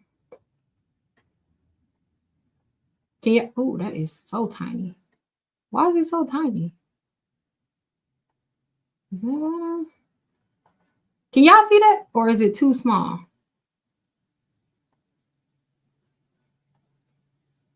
Is that too small on YouTube? I'm not sure why it's so tiny, but before I start talking about it, can y'all see that? Yes, I love that you educate us instead of handicap. Yes. Listen, that is so important for me. I'm like, you're gonna learn it. You're gonna learn it. But listen, credit is not as complex as people be making it seem. I'm not gonna hold you. Sometimes I be tuning into people's lives that be talking about credit. I'm like, can you speak English? Like, why? I don't understand the need to like make it more complicated than what it is. Like, just talk to people plainly. Like, I don't understand. We'll never learn if you don't just say it. That was my frustration when I first started. Like, I'm just like, yo, this seems extremely complicated. I was talking to like a banker first, and then I'm just like, girl, can you explain it to me exactly how you would explain anything else? Like, why is this so complicated? And then once I learned it, before I was board certified, I took the FICO class, which that's really what made a difference, I feel like. But when I really learned credit and credit reporting and credit scores, I'm like, yo, this is a lot easier than people make it seem. Like, I don't know if they just want to, I don't know. I don't want to say anything about their intentions, but I'm just saying, like, bro, just talk. Just tell me what this means and tell me what I got to do. Tell me what I got to do. I can't stand when I'm seeking advice and then the steps are not practical. Like, ma'am, what does that mean? What does that mean for my everyday life? What do you want me to do? I still don't know where I stand, or I don't know what to do. Oh, let me move the banner. Hold on. Yes. How much time we got left? Let's see. We have 1 hour and 42 minutes left of the $2 sale. If you want to sign up for Credit Academy, the first month is going to be $2 up until midnight, which is 1 hour and 42 minutes and 14 seconds away. So if you do want to sign up, make sure you sign up before midnight, because after midnight, the first month is not going to be at a reduced price, which is literally just $2. By the way, I want to be clear. For $2, you can sign up today and then have your first round of disputes out by tomorrow. We got Wednesday, we got Credit Bootcamp, which we're going to discuss charge-offs and collections, how to properly challenge those. So you get that. You get past webinars. You can download. We got dispute kits, full-blown templates. You want to learn how to dispute like a bankruptcy or anything. We have kits for all of that in Credit Academy. Full-blown webinars, all of that. So you get access to all of that for $2 up until midnight. You only got an hour 42. I can't extend it. I can't. So if you want to sign up, make sure you are signed up by midnight. But what was we talking about? Okay, back to what we was talking about. Oh, the banner. Yeah. Okay. So can y'all see it now? Can y'all? Ooh, Lord, I can barely see it. Let me make this full screen. Okay, I can see it when it's full screen. All right, but I brought this up for a reason. So the reason why I brought this up is I think somebody had asked on about like the current creditors looking at their report. Am I right? I think they did. But anyways, American Express, you can request a credit limit increase from American Express every 91 days. Every 91 days, I always request the increase. Y'all know how I feel about the increase anyway. If you are not getting an increase on your credit card, if you're not requesting an increase, then you are doing yourself a disservice. Like, never ever wait for a company to give you an increase. Ever. That actually looks bad on you as a consumer. If you have had a credit card for years and you have never received an increase, that actually goes against you. That works against you when you are trying to get a new credit card. Like, did y'all know that? Did y'all know that lenders look at your credit report, look at your starting limit on a credit card, and look at the limit that you have now? If it is not increased, they automatically will assume that you are a riskier borrower than literally then you would have been considered had you received an increase. A lot of people didn't know that. Like, literally, if they look at it, they look at that like, okay, if your current creditors are not giving you an increase, why are we gonna lend you money? Like, what's going on? Like, have you been having issues with them? Like, do you just not pay them back? They look at the actions of your current lenders and previous lenders to determine what type of borrower you're going to be, and they grade you on that, and it affects how much you are being approved for. So stop going 6 months without a credit limit increase.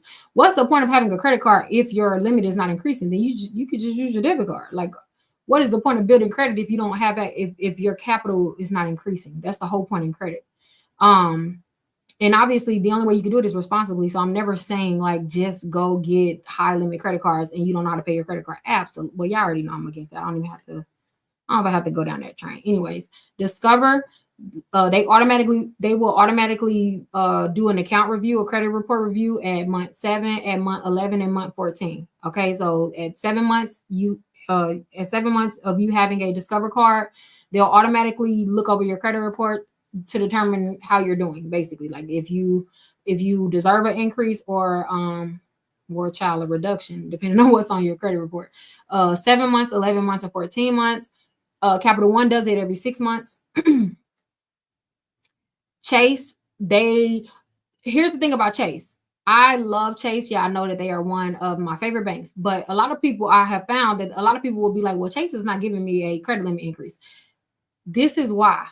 Chase only will give you an increase on request for their top tier cards. I'm not sure with their like student cards and stuff, but I'm talking about like their business cards and their top cards. But as quiet as it's kept, y'all, Chase is one of the most generous lenders out there. Like, I'm talking very generous. Chase is very generous. They're not hurting for anything. Like, if you request it and you deserve it, obviously, if you make sure that you acting right with the card and making sure that you are reporting a low utilization and all of that, and you're using the card, Chase has no problem with giving you an increase, but you have to request it, or they won't automatically throw you any money, because they know that experienced borrowers are going to ask for the money. The only people who won't ask for an increase on any company, by the way, the only people who don't ask for increases are the ones that don't think that they deserve increases. Like, you don't do yourself or your lender any favors, or your credit report any favors, by just not asking for an increase. No, that's the point of having credit. Apple Card. Apple actually, do you know that you can get it if you have an Apple Card, you can get an increase every single month. Don't mean that you always gonna get one, but you can potentially get an increase every single month with Apple Card. I usually get it. I don't ask them every month. I probably ask them like maybe every 2 months to 3 months, depending. But they're cool. Like it's a cool card. I mean, I have issues with their reward structure. They're not one of my favorite cards, but I do think that they're a great safe card for pretty much every it's a cool card. It's a cool card. It's a cool card. But my favorite cards are Amex Gold, American Express and Chase, and City too, because I like the City Premier. I think they changed the name to Strat something. I mean, let me go. I gotta go back to the comments. Oh wait, it was something else that I had wanted to show you on that, but let me see.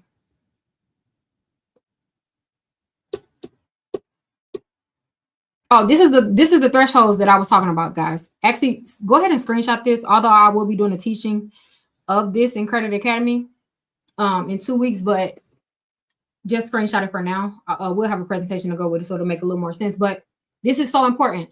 Everybody who has at least 3 credit cards, this is very important. Like seriously, when it comes to your credit card utilization, y'all, which in case you don't know, our credit utilization is the second largest factor of our credit report. It lends the second most, the largest amount of points to our score. So it's about 165 points that makes up our credit utilization. So it's super important that you are reporting a low utilization, especially if you have derogatory accounts, so that you can counteract the bad credit with good credit. So the key thresholds that I was telling you guys about earlier, this is just the physical representation of them, but the key thresholds that everyone needs to be aware of is whenever any credit card that you have, any single credit card that you have surpasses 28.9%, there's an automatic 10-point score reduction per card. So if you have 3 cards and all of them is above 28.9%, that's more than 30 points that you're missing. That and let me tell you how technical it is, because it's literally technical. The threshold is 28.9%. If you're currently reporting, let's say 30% right now, if you reduce that 30% down to under 27%, or under 27%, you'll gain those points back, because it's that technical, like literally. I don't recommend you do it to 27. I recommend that you get it below 9, but there's progress. At least make sure that it's under 28.9%. Right? This is why the 30%, this is why it eats so many of our points up. This is why I cannot stand that it's taught that we should report 30%. That is the arch nemesis to good credit. You'll never retrieve good credit. You'll never receive your full borrowing power if you constantly report a 30% utilization. It won't get you anything except the bare minimum, because that's what that is. That's the bare minimum. Okay. So again, once any individual card, and I'm not talking about overall utilization, by the way. So when we log into our credit monitoring apps, we see our overall utilization. So it's going to account for all of our credit cards on our credit report.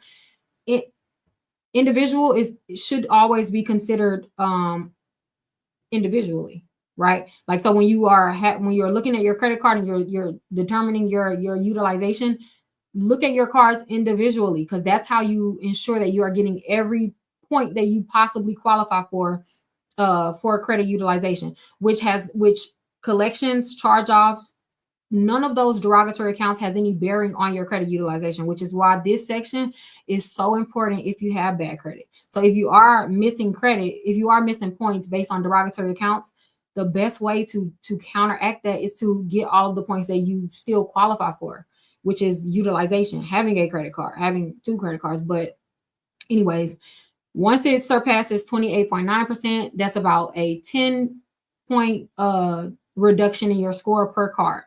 Once it surpasses 48.9%, now you're in dangerous territory, because most companies consider any card above 48.9% maxed out, period. Most companies. And when I say most companies, I'm really talking about like the top companies like American Express. If you apply for American Express card, a Chase card, a City card, and your utilization on any individual card is above 48.9%, understand that your card is maxed out to them. Therefore, if they do approve you, so if you may get denied, but if they do approve you, whatever they approved you for, you actually qualify for way more than that had you applied with a lower utilization. You cannot apply for, you shouldn't apply for anything with a 48.9% at all, but especially if you are applying for, you know, like I said, American Express card or anything like that, you're effing yourself up because you are now being placed into a category that you didn't have to be placed into. You would have qualified for way more had you lowered your utilization. But anyways, once any single individual card surpasses 48.9%, that's a 25-point reduction per card. So let's just say you got 3 credit cards right now on your credit score. I mean, on your credit report above 48.9%. Do you realize that that's almost 75 points that's just laying on the table? And if you reduce your utilization to even 47%, then you'll see a difference immediately in your credit score. Like, please get your utilization down. Okay, and then the third threshold is just 3. It's just 28.9, 48.9, and then 98%. Once any individual card on your credit report surpasses 98%, pack it up. Pack it up. That's a 45-point reduction per card. 45 points. What's 45 plus 45 plus 45? What's 45 times 3? Whatever it is, it's too many points. I don't care what it is. It's too many. I don't know about y'all, but maybe you can't afford to be missing 45 points per. I can't afford to be missing 10 points per card. I want every point. I want it all. Like I want every single point that's due every month. Period. Like I don't care. I want every point. Whatever 45 times 3 is too many for me. Okay. So, and it's too many for you too. So if you have collections, it's 10 points is too many for you. You don't need to be giving up any points if you have derogatory accounts. None. It's all too much. It's all too costly. And girl, I ain't gonna bring out the calculator. It's too many. It's a lot. Why I keep doing that? People keep requesting. What else I want to show y'all before I take this document down? I think that's it for this document. Again, Credit Academy members, we're doing a credit card webinar in 2 weeks. So we're going to go over all of this in a lot more detail. But, oh, by the way, the charge-off one that we're doing next week, this is, nope, I don't want to show y'all. I want to show y'all because we're going to do it next week. Nope, we are doing it next week. Okay, y'all going to have to wait. Oh, bring up the profile, recommended profile. Okay, let's back up. 135 points. Okay, thank you. Too many. Whatever it was too many. Too freaking many. What time is it? Uh-oh, it is 10:30. What's on the timer? We have 1 hour and 30 minutes left, guys, for the $2 sale. Make sure if you're trying to repair your credit and you want Credit Academy to do it for you, go to member.roadto750.net before 12 o'clock, before 1 hour and 30 minutes, and you can sign up for $2. You can get your credit reports, your credit scores, all of that. Also, your dispute letters, your customized dispute letters, access to our secret group, our secret community outside of social media, and all of that. Webinars, all of that. $2 until midnight. After that, it's never ever. Credit Academy has never went on sale, guys, since its inception, and it never will. It never will. Just because it's more than worth the price. And also it's just really that. I'm very proud of it. But in celebration of our new community being finally finished, and us having a new home, we do have the $2 sale until midnight. It was a 48-hour sale. So it ends at midnight, 1 hour, 28 minutes. And again, no code needed. Just go to member.roadto750.net to sign up to, and then you can start sending your disputes out by tomorrow. Literally before you go to work, you could be dropping it in the mailbox. Like it's that simple. It's that simple. For anyone who has signed up, was the process easy? Let me know how the process was for you. I'm thirsty. Yeah.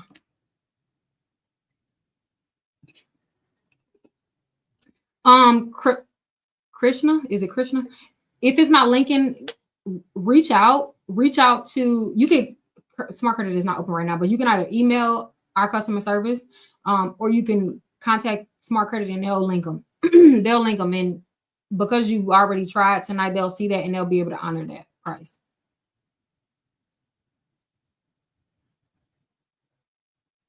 LaPria, the dispute process and all of that, they're constantly updated. And we have a new community. Our new community app launched. Signing up was so easy. No, not signing up, but I'm talking about have you created your first dispute letters, your first rounds? Yes, very quick and easy. It was so easy signing up. Yeah, I'm telling you, it's very like it takes all of the hard work out. Like, only thing you need to do is put your information, like what sign up and then link your credit reports, and the system will literally do it all for you. I can't get it to process for 199. What is it saying? It is no code. It's no what you call it, coupon code or whatever. No. It's no code. You just have to go. Whoa. Can you? Oh, I had to make sure it was still on. I was showing y'all something. Oh, that's what I was showing y'all. This.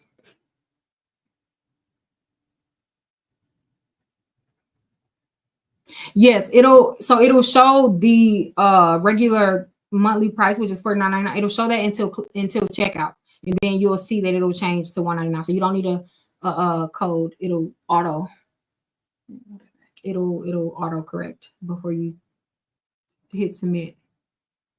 No, it doesn't matter which self-builder account you get for. I don't know. I didn't catch your name. Whatever you asked, but no, it doesn't matter which account you get. It just has to be a short-term installment. Yes, if you were a previous Credit Academy customer and you need to continue to do more rounds, we will honor the price, the special price until midnight. We'll honor the $2 sign-up special. Yep, you sure can. You sure can. We will honor that. It's for everybody, literally everyone. Yes, it pulls your credit. It doesn't give you a hard inquiry though. No.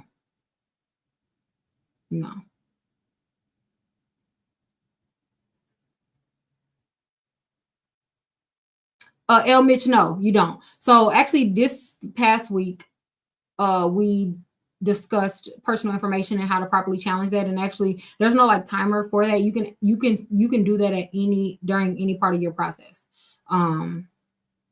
So it has no bearing. Those are two separate processes. Go watch week, what was it, week 2? Go watch week 2 of Credit Bootcamp. If you're in the group, there's a entire section. It's a space dedicated to Credit Bootcamp, and you'll see the replay of week 1 and all of the handouts with it, and also week 2.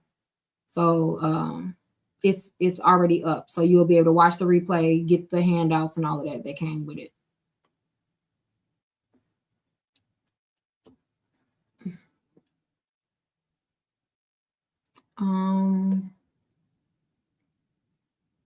Should you pay all your CC balances at once? You can, there will be an increase, but I have found that if you step it down based on those tiers, you get a few more points. So I mean, it's not that big of a difference, but like again, every point matters to me. So like it's a difference to me. Wow, hold on, let me see. You said why is it so little? Hold on. Child, I feel like I don't know if I'm just getting blinder or what, because these comments be really hard to read. Anyways, while I just joined and it told me I have 3 negative accounts, which I only knew of 1. Yes, and by the way, I didn't brain fart. I forgot what I was. Oh, that's what I was going to say. So a lot of, like I said, if you're only used to like viewing your credit report based on like credit monitoring and stuff like that, then you're probably really only used to seeing about a 2 to 3 year, depending on what website you're using, about a 3-year history. The system will go back to as far as your credit report stretches, which if you have a public record like a bankruptcy, it'll go back 10 years. And if you don't have a public record, then your report only goes back 7 years. So it'll find late payments specifically that are 7 years old, and it'll provide a way to challenge those. So that's that's probably what you're seeing, because a lot of people will be like, well, it's saying I have a late payment on this account, but I don't see it. Well, you don't see it because if you're looking at credit monitoring, it's only going to show you the last 2 years. So if you don't have a late payment within the last 2 years, then it's going to make it seem like you don't have a late payment, but you do. You still do, and it's still affecting your score, and it's still affecting your report. But it'll see it. It'll see it. Nothing gets by the system, I promise. Lauren, no, don't sign up for Smart Credit before. So you have to make sure you do it through Credit Academy, or then you'll have to, like, it's no like Smart Credit doesn't have a special. It's specifically for Credit Academy. Shout out to them, by the way, because they never do. Yeah, I wish I would have heard the meeting when I was like, can I do first I was like, can I do a $1? Can you give them their entire credit reports and all of your services for $1? They're like, I'm sorry. What? We settled on $2. Shout out to them. They've never done it before, by the way. Never. In the history of their company, they've never done it. But they did it for me, and I love them so much. Shout out to them, because they really trust me, and I just love being partners with them. The utilization method. Okay, we cooking. I like that. The utilization, yes. Okay. You're right. Because it makes sense. Started today and sent 4 letters today. That's what I'm talking about, Don. See, look, the key to my heart is people who implement, who take action. Like, when I tell you, those are my favorite people in the entire world, because we get along well. I'm very much like, I like to practically give you steps, like within my field, obviously. Like, I will always give you actionable steps to take. If you take it, you will always reap the benefits from it. I promise. It's whenever, okay, it's like people will always say, like, I've been watching your videos for months, or I've seen all of these, I just got to finally get started. I'm like, yo, what stops you from getting, like, I make sure that I provide practical steps. You just got to do it, though. You just have to do it. And I promise you, you will see. The results will always speak for themselves. But you got to do it. I can't do it for you. And don't just watch and not do it. What is the point in that? I don't get it. I want to get it.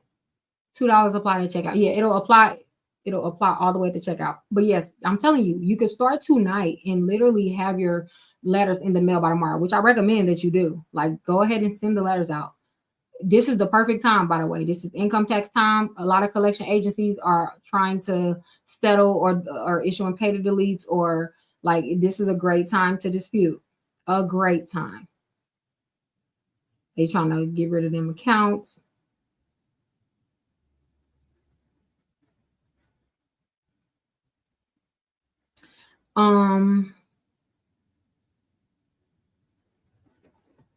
How do we get rid?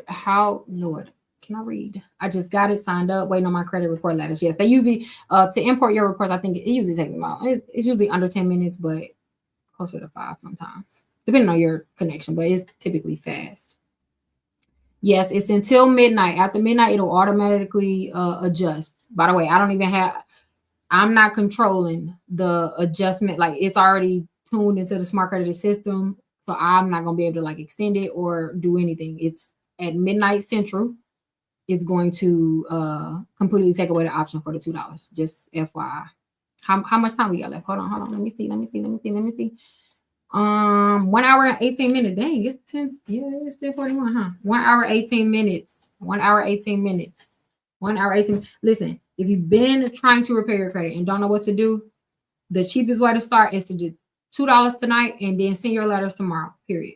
By the way, I said this yesterday, but I want to be clear in saying this. There's no contract to Credit Academy at all. No contract. And it's a hassle-free cancel. You cancel inside of your account. You don't got to call nobody. We ain't gonna beg. It's none of that. Like, you pay the $2. And if you don't want to continue, sending your rounds next month or whatever the case may be, if you don't like it, you can cancel. And there's no hard feelings. But why this option is available, why Smart Credit so graciously gave us this deal for $2, you better take advantage by midnight. That's all I'm gonna say. Because after this, it's never coming back ever again. It's never coming back. Yeah, if you can sign back into your old account, and or you will have to sign back into your old account to reestablish it. Yeah, it'll take you to Smart Credit, and it'll say like reactivate. I mean, not reestablish, reactivate, and it'll honor the $2. No, don't skip the step, Amber. Go through the sign up process. Like it just go through the process. The sign up process takes usually under 10 minutes, whatever the case.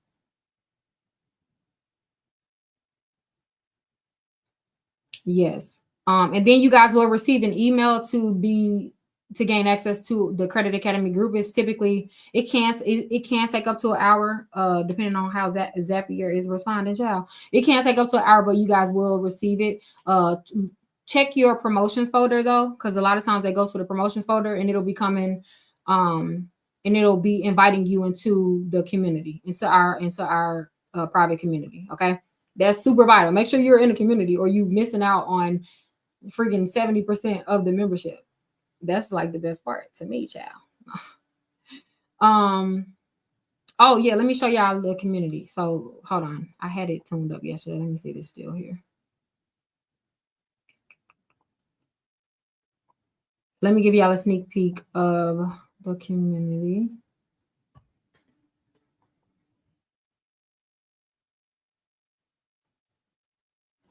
Oh, hold on. I gotta load it up in StreamYard. Hold on, it's loading.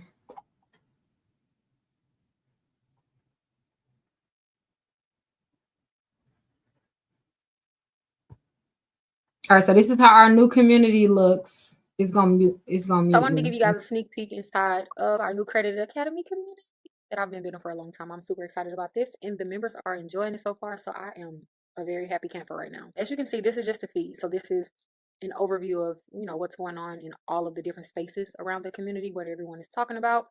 But specifically, we're going to go into the neighborhood first. So the neighborhood is like the main page of a Facebook group, right? So this is where the credit cousins hang out, as you can see, and we just sit and we chat about credit and different topics. And if you have any particular questions or anything to add to the community, you'll just pop it up on here and we converse. That's like the main conversation hub.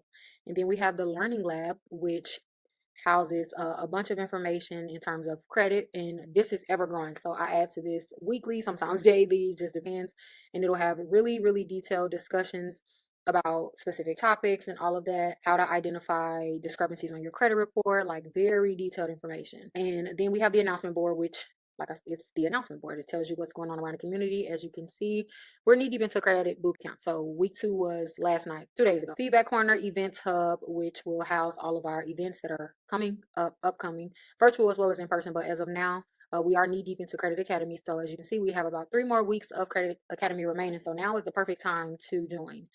If you missed a week of Credit Academy, don't even sweat it. Don't even sweat it. We got you, because here is a specific room just for Credit Academy. So as you can see, here's week 1. You watch the replay, you download the presentation. I can't like take hearing myself talk for that long. Okay. Oh wait, one more. Also, so that was the community. And then here is an example of how the system works in terms of how to send your letters, like how easy it is. It's sped up, y'all. So it's just meant to be a demonstrative or whatever. Yeah, hold on, let me pull it up. All right. So once you log in, after you load your reports, you'll see where it says create dispute letter, and then it'll show you all of your negative accounts. And then not only that, it'll give you a suggested reason on how to dispute it. So you don't have to go along with the suggested reason. We also list over 20 other reasons that you can dispute, but we have a suggested one, the one that will be the most favorable in terms of to how to dispute it. And you could select that, or like I said, select a different option, and then you literally go, as you can see on the screen, it's sped up heck of fast. But then after you create your dispute letters, you'll see where it says we've sent your dispute letters to your email, and it sends it to your email, and then all you gotta do is print it out, put it in an envelope, and you good. And not only that, the best part is, because the first round is never the hard part, the best part is the fact that next month, because every month the system will refresh, so it'll import a new copy of your credit report, and it'll determine look, okay, what is the difference? What changed between last month's report and this month's report? So it's going to look to see if the accounts were deleted that you disputed. If the accounts were not deleted, then it'll automatically word you a follow-up round, a round 2. So how to properly follow up. A lot of people, their credit repair process, their DIY process is always halted because they don't know how to properly like follow up on disputes. The follow-up is what gets deletions. Let me be clear. It's never really the initial disputes, right? Like they going to credit, we expect the credit bureaus to just automatically validate things because that's just how they do. It's learned the art of following up, the art of knowing how to monitor your report to determine if the credit bureau said that they updated something, what did you update? Also, it catches errors like you didn't update the credit report like they are supposed to. So it challenges that. So it follows up for you every single month. What else I was about to say? I forgot what else I'm about to say. But yeah, that's how the system works. Again, it was real fast because okay. Yeah, it was real fast, but that's the gist of it or whatever. 1 hour, 11 minutes left. 1 hour. So, LaPria, it'll say that until the end. Right before you'll be able to see the 199 before you hit submit, but it's going to show you the regular price, but then right before checkout, you'll see it'll go to 199 automatically. Did they do it on Eastern time? I'm thinking like, did they do it on Eastern? No, because I mean, I guess even in Eastern time right now, you would still technically have 12 minutes. So no, she told me Central. So no, it's not on social media. That's the best part about it. Cause y'all know I'm good for a hiatus, child. I just be having to log off social media. So, and it's not unusual for me to log off for a while now. But that's why I wanted to build a community outside of social media. I didn't want to be bound to social media. It's just I be having to step back from social media. So the group is not on social media at all. Nope. It is outside of social media. It is our own little oasis, our own community. It's our own safe place, child, because child social media be going crazy. Yes, today is the last day for the sale. Last hour for the sale because we got 1 hour left. And I'm about to get off of here shortly.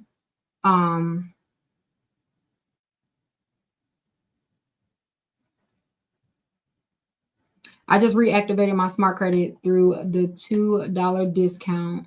How do I gain access to the community? So yes, after you sign up, guys, or reactivate, or whatever the case may be, within an hour, you will get an invitation email for the community. But check your promotions folder, especially if you don't have the Credit Academy email as like in your address book. It usually goes to the promotions folder.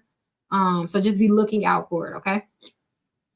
When I get off live, I'll send a maintenance invitation again, like I did last night, to ensure that everyone received the email. But again, it will continue to go to your promotions most likely until you mark like the sender safe.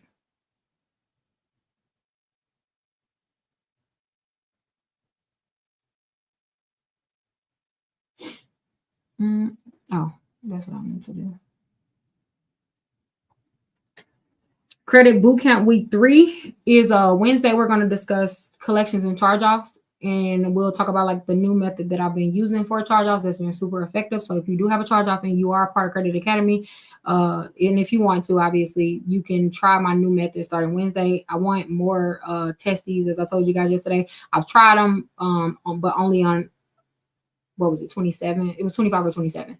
And that's not a really big sample pool because I was only able to use people that I knew that had charge-offs, and I didn't have very many. So it's still in beta mode. It's still in testing mode. So before I put my new charge-off kit like on my website or whatever, I wanted to continue to test it. So if you wanted to be one of the ones that test it, Wednesday, I will give you guys all the ladders and the step-by-steps and all the information that you need to do, and you could do it. And we'll be opening up a separate space inside the community specifically for the charge-off method, so I can track like the process, the results, and all of that.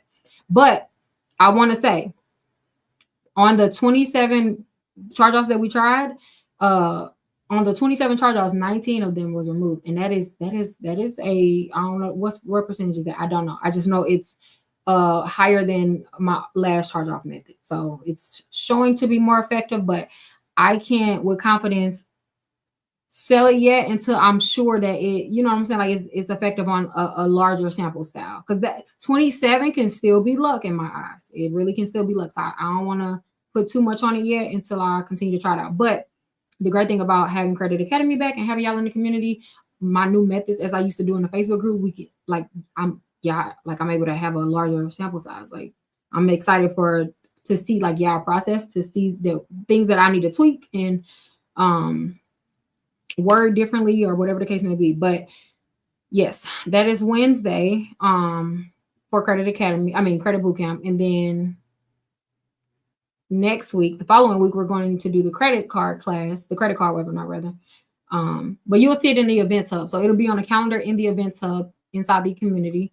So RSVP if you are interested.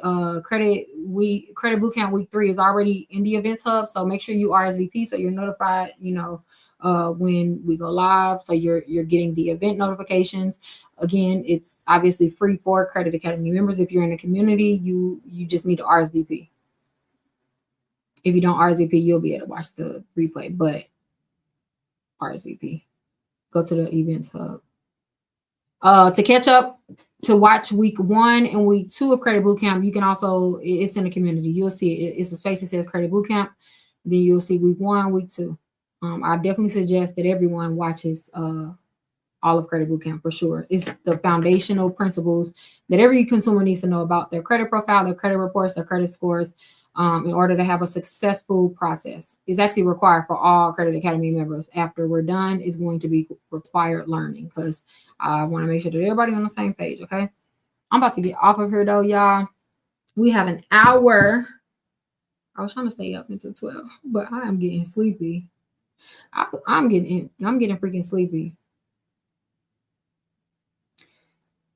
Marquisha, so you have to have, if you had a Smart Credit account prior to signing up for Credit Academy, they have to switch you over to the Credit Academy Smart Credit account because we actually get more information in terms of more disputable information. So there's a special Smart Credit account that's required for Credit Academy in order to work with our system. What you can do is close your account and then reactivate it under under Credit Academy. Or you could just call them in the morning and they'll switch you over. And if you already had a Smart Credit account, they will honor the price. They already told me because I asked them that. But it has to be a special Smart Credit account. It can't just be like their commercial Smart Credit account because, yeah. I'm trying to answer a few more questions before I get off of here because your girl is tired. It allows you to link. Was your account active before you did it?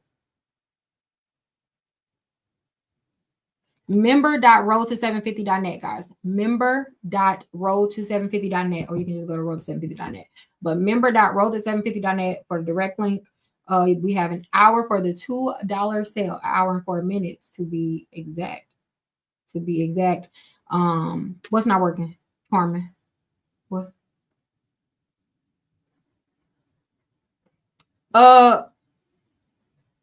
What the DIY kit do? Listen.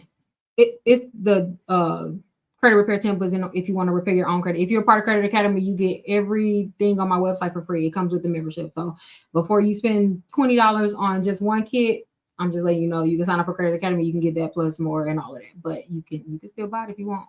But if you're in Credit Academy, it's in the member files within the community. Dang, I wish I would have known this. I literally just bought your BK webinar and kit yesterday and I paid $50. I wish I would have just signed up. And it was on sale yesterday. It's for the last 48 hours. I did a bad job at posting it. I will admit I haven't really been posting it like I should.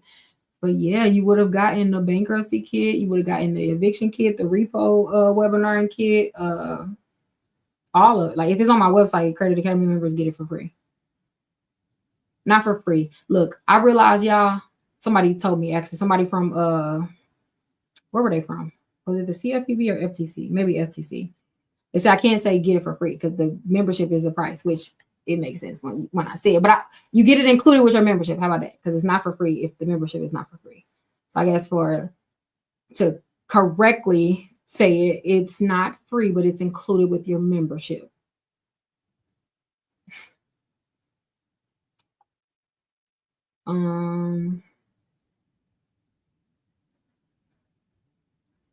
LaPria, email us right now, and don't worry, because they'll refund you back the difference. But email us. Email our customer service, the Credit Academy at 750.net. It's in the portal. You'll see it. And we'll get it corrected. We'll immediately get it corrected. What account? I wonder why I charged you that, and then no one else did. That's weird. But either way, we'll get it. Yes, the guys. So the community, you that's a separate. You'll get invited to the community. Look at your promotion. You'll get invited within an hour of signing up. It's on an automatic emailer. It's on what you call it, automation. So it'll come, but it can take. It has been taking up to an hour since we've had an increase, uptick in volume. So it usually can take up to an hour to receive. But as I stated yesterday, just to ensure that everyone is in the community before I go to sleep, I'll go ahead and just send out an invitation to all the members that signed up manually, just so you have it. But it may still go to your promotions folder. So check your promotions folder, okay? But it can take up to an hour for our automation.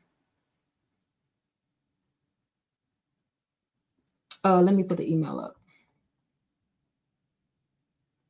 This is the customer service email. LaPria, that's what I have. Yeah, I'll just go ahead and manually send an invite out. I'll wait till 12 though. I'll wait till the special ends. And I'll schedule it to go out at 12 if I'm not up, which I probably will be up. This is only 1 hour away, but actually, yeah, I'll wait till 12 because there's no point in me doing it right now. I'll have to do it again. At 12, I'll wait till 12 until the sale ends, the special ends, and then I'll just send an email blast out to all active members.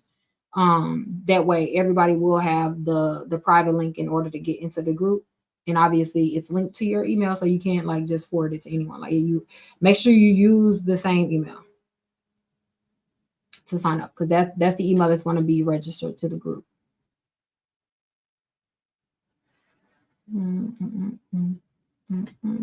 I received the email. It took about 1 hour and 30. Zing, it's taking longer and longer. Zapier needs to step it up, child. I don't know why it takes I just thought like if it's automated, like if it's automation, it's just, trigger and it's just gonna send. But yeah. So someone took up to an hour. I just got my invite. How long ago did you sign up, Charlotte? I'm trying to time like how long it takes. I just got it. So are y'all getting it immediately now? It seemed like, because then y'all just sign up. No discount code needed, guys. It'll show you the regular price for $9.99, and then right when before you check out and hit submit, it'll show you the $199 price. If you try to sign up tonight and you already have a smart credit account, they will honor the special tomorrow because they're not open, because we did discuss that today. So you just have to make sure that you call them within 24 hours. So tomorrow, make sure you call.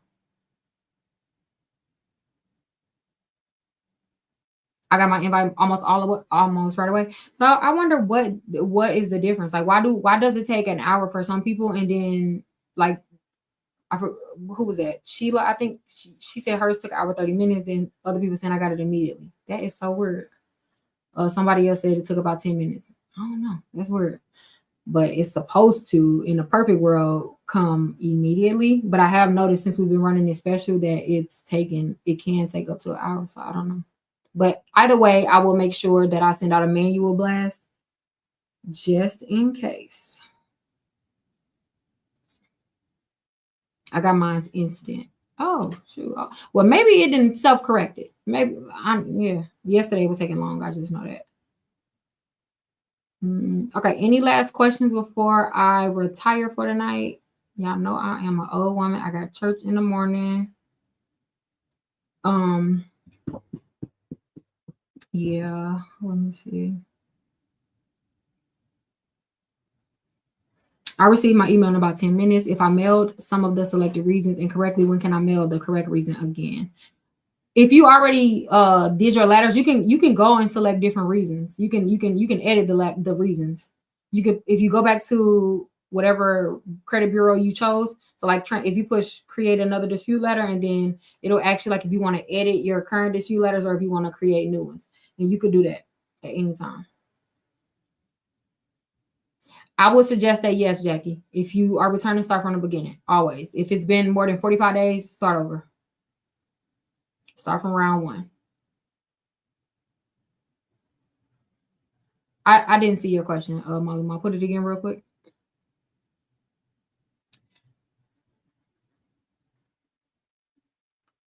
Oh, okay. That's Wednesday. That's for week 3 of credit boot camp. That's for the Wednesday, yeah. And I'll send it to you, yes. What else I was gonna say before I get over here? Okay, yeah, we officially have 57 minutes and 4 seconds to get the $2 price. So make sure if you sign up, if you wait till the midnight, it's done. Okay. So if you want to sign up now. Why didn't you post this on your page? I know.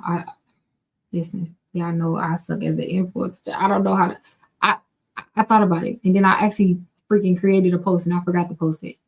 Yeah, my bad. You signed up 2 days ago. You signed up for what 2 days ago? Oh, Credit Academy.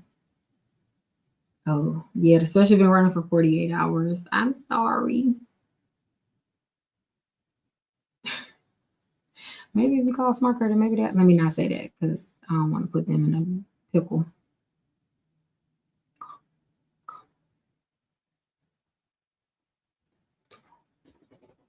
I just signed up, very excited. Yeah.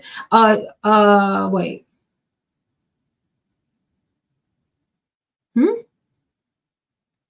Oh, I was like, wait, what? Do you have these comments going fast. Hold on. Do you have to sign up to get into the server? Yes, you do.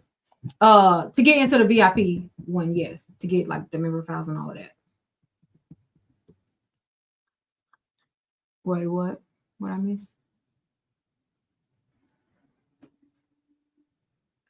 Pretty Lady J. Any suggestions? Any suggestions for building credit with no credit? Yes, a lot.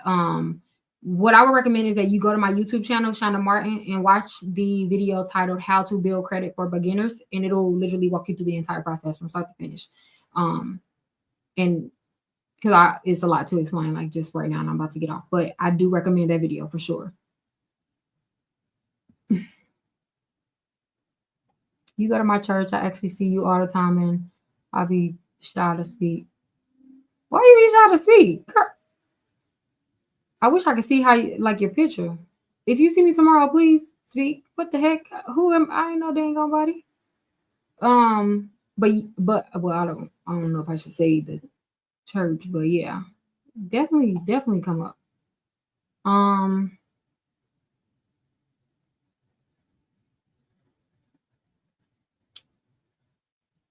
Rashawn, if you want us to manually reset your account, you can email customer service. Here's the customer service email, and the team will manually reset it. Just email customer service, and they'll do it within 24 hours. Shout out to the customer service team; they're amazing.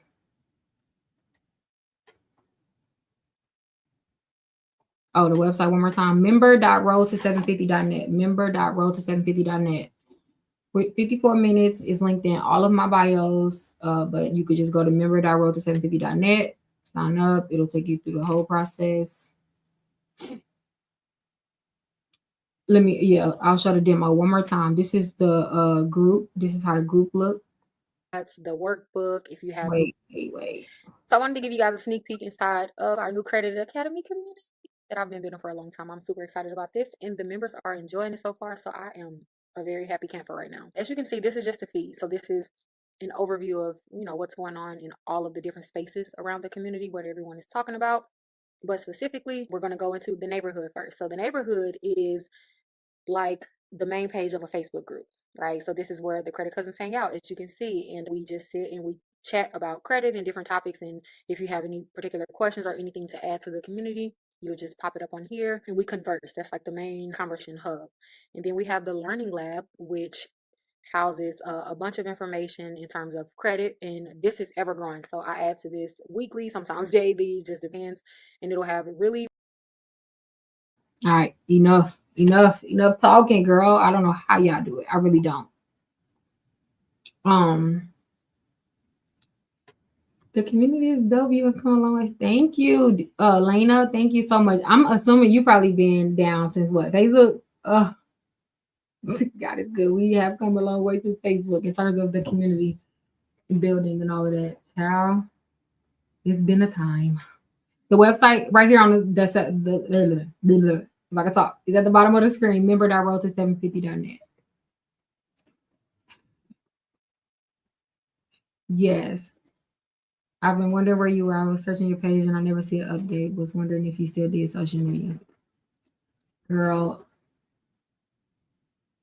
but where I have been in terms of like, well, not because I don't do so. I don't know. I don't even necessarily consider myself ever doing social media, but I get what you're saying, like posting and stuff like that. But I've been in the community. I've been building this community for a while. I just have to tap in. You know, like you know how you have some seasons where it's like I'm way too distracted. Like I am way like, why am I scrolling so much? Why is my screen time this high? And then I'm so unproductive. Like I just felt very unproductive, very distracted. Yeah, and the Lord was like, tap in. Like you tap in. If you praying for this, you asking for all this, and look what you're doing. Tap the heck in. And I did. I went on a fast from social media and an actual fast, and child, he is faithful. Let me just say, because it all of where it's at now was visioned and adopted within a hiatus. Like it was just not being distracted. Like I just was so distracted, and it's just like, yeah. So that's where I've been. Nothing exciting. It's not been exciting at all, but I'm extremely grateful for it. I'm grateful. I'm so grateful for it. You've been since 2018. Shout out to you. Oh wait, you.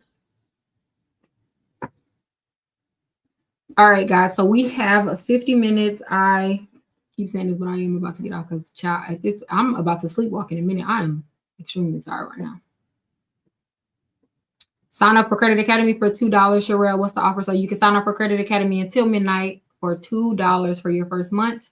And you'll be able to send your dispute letters out by tomorrow. You'll gain access to our new Credit Academy community, which houses all of our webinars, all of our kits, templates, resources, also our community. So if you have specific questions that you want to ask, you can. You can follow the journey of others. You can view and join Credit Bootcamp, which we're in the middle of right now. You can also watch the past episodes, all of that. Child, I'm barely can think right now, but yeah, go. After I say this, you'll be able to like replay. Well, shoot, you have a little bit of time to do it because at midnight the $2 sale ends. So if you've been wanting to repair your credit, I definitely recommend that everyone who's been wanting to join Credit Academy, been wanting to repair your credit, do it before 12 because for the first time ever, Credit Academy is on sale for $2. $2. I'm a cheap date tonight. No, I just wanted to remove any barrier or obstacle that anyone would possibly have in order to like start. The hardest part is starting, like your credit repair process. The hard work is done for you in Credit Academy. We do all the hard work and all the heavy lifting. Your letters are customized. Your credit report is analyzed. All the answers is done for you. All the information is there. All the tools and resources are there. You just have to implement them. You just have to do it. So if you've been wanting to do it, it's $2 until midnight for the next 48 minutes. No code needed. Just go to member.road750.net. And yeah, that's all you need to do to sign up. Felicia.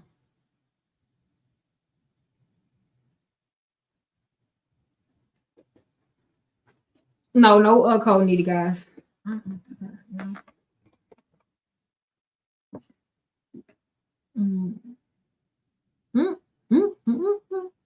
I'm not answering that. I am ignoring that. Can I use my nickname in the CA account? Well, whatever name you use is gonna be on your letter. So I would personally suggest. Now you can use it for the group, the community. Yeah, you can use whatever name you want, but for your letters for the actual portal, obviously, use your real name so that the letters that it generates will have your name. But for the portal, you can use whatever you want, child. You can use what's your name on her, Miss Airy Dot. You can use that. You can use that. Oh yeah, you can use for the community. You can use your nickname.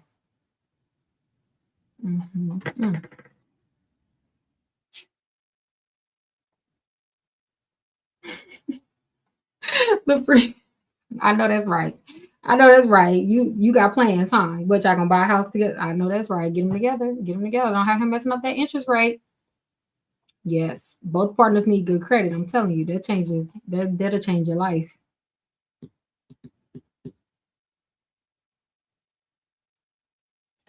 Hold on, what you mean, Nikita? You said, so am I not sure if I am actually a member of Credit Academy or not? What you mean? There's only one membership that I offer. Like it's no options. It's either Credit Academy or nothing. Like I don't offer anything of the sort.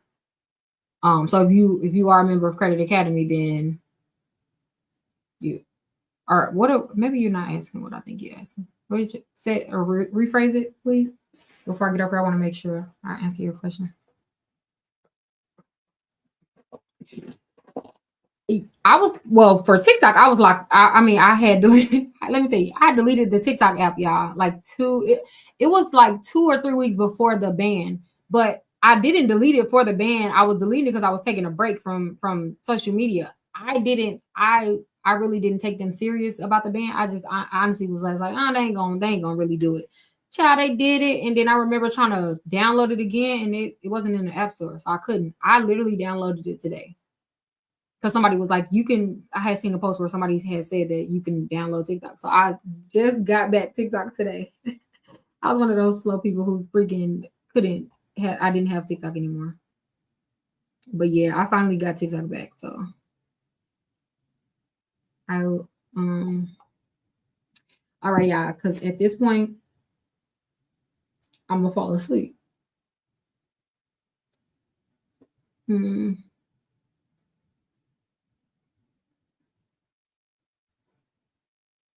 Budget charges.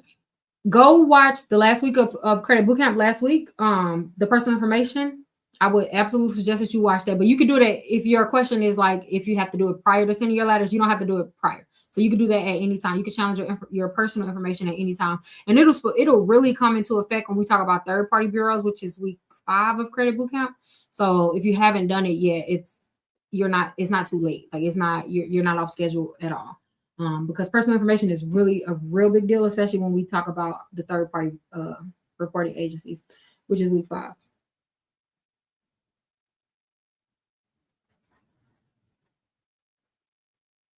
Okay. All right, y'all. I got to go. Again, y'all, we got 44 minutes. Y'all have 44 minutes to midnight Central Time. Midnight Central Time, and then the special ends, the $2 special ends. Actually, I'm gonna get off real quick and I'm gonna post something on TikTok and Instagram real quick.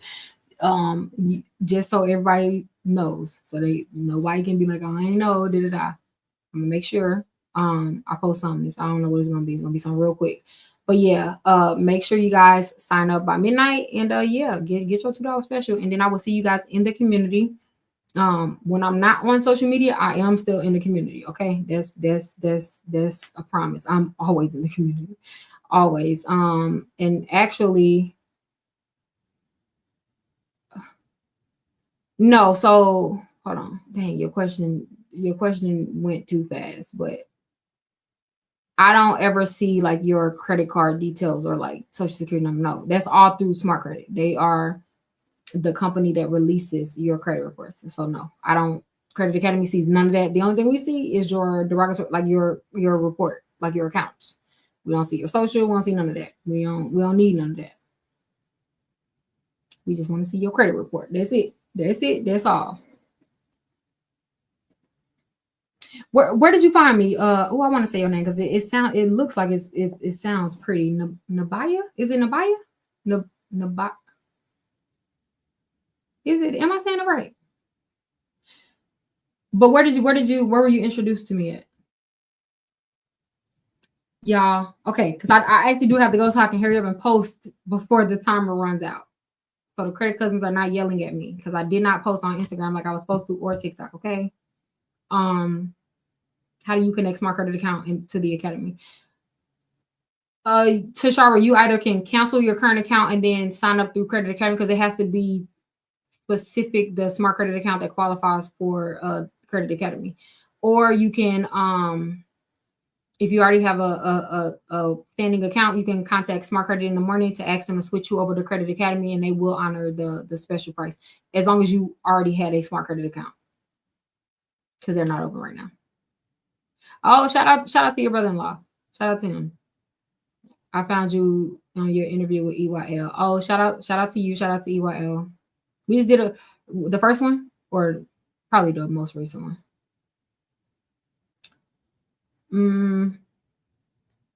The what tab are the replays? Oh, you should see one that says credit bootcamp. You should see one that says, let me go to the community real quick. Yo, I gotta create the freaking, hold on real quick. Let me make sure before I get off. You must be on multiple lives. I am. I'm on TikTok. I'm on TikTok, Instagram, and YouTube. And yeah, and in the academy. Hold on. Hold on. Let me make sure that you can see the credit bootcamp.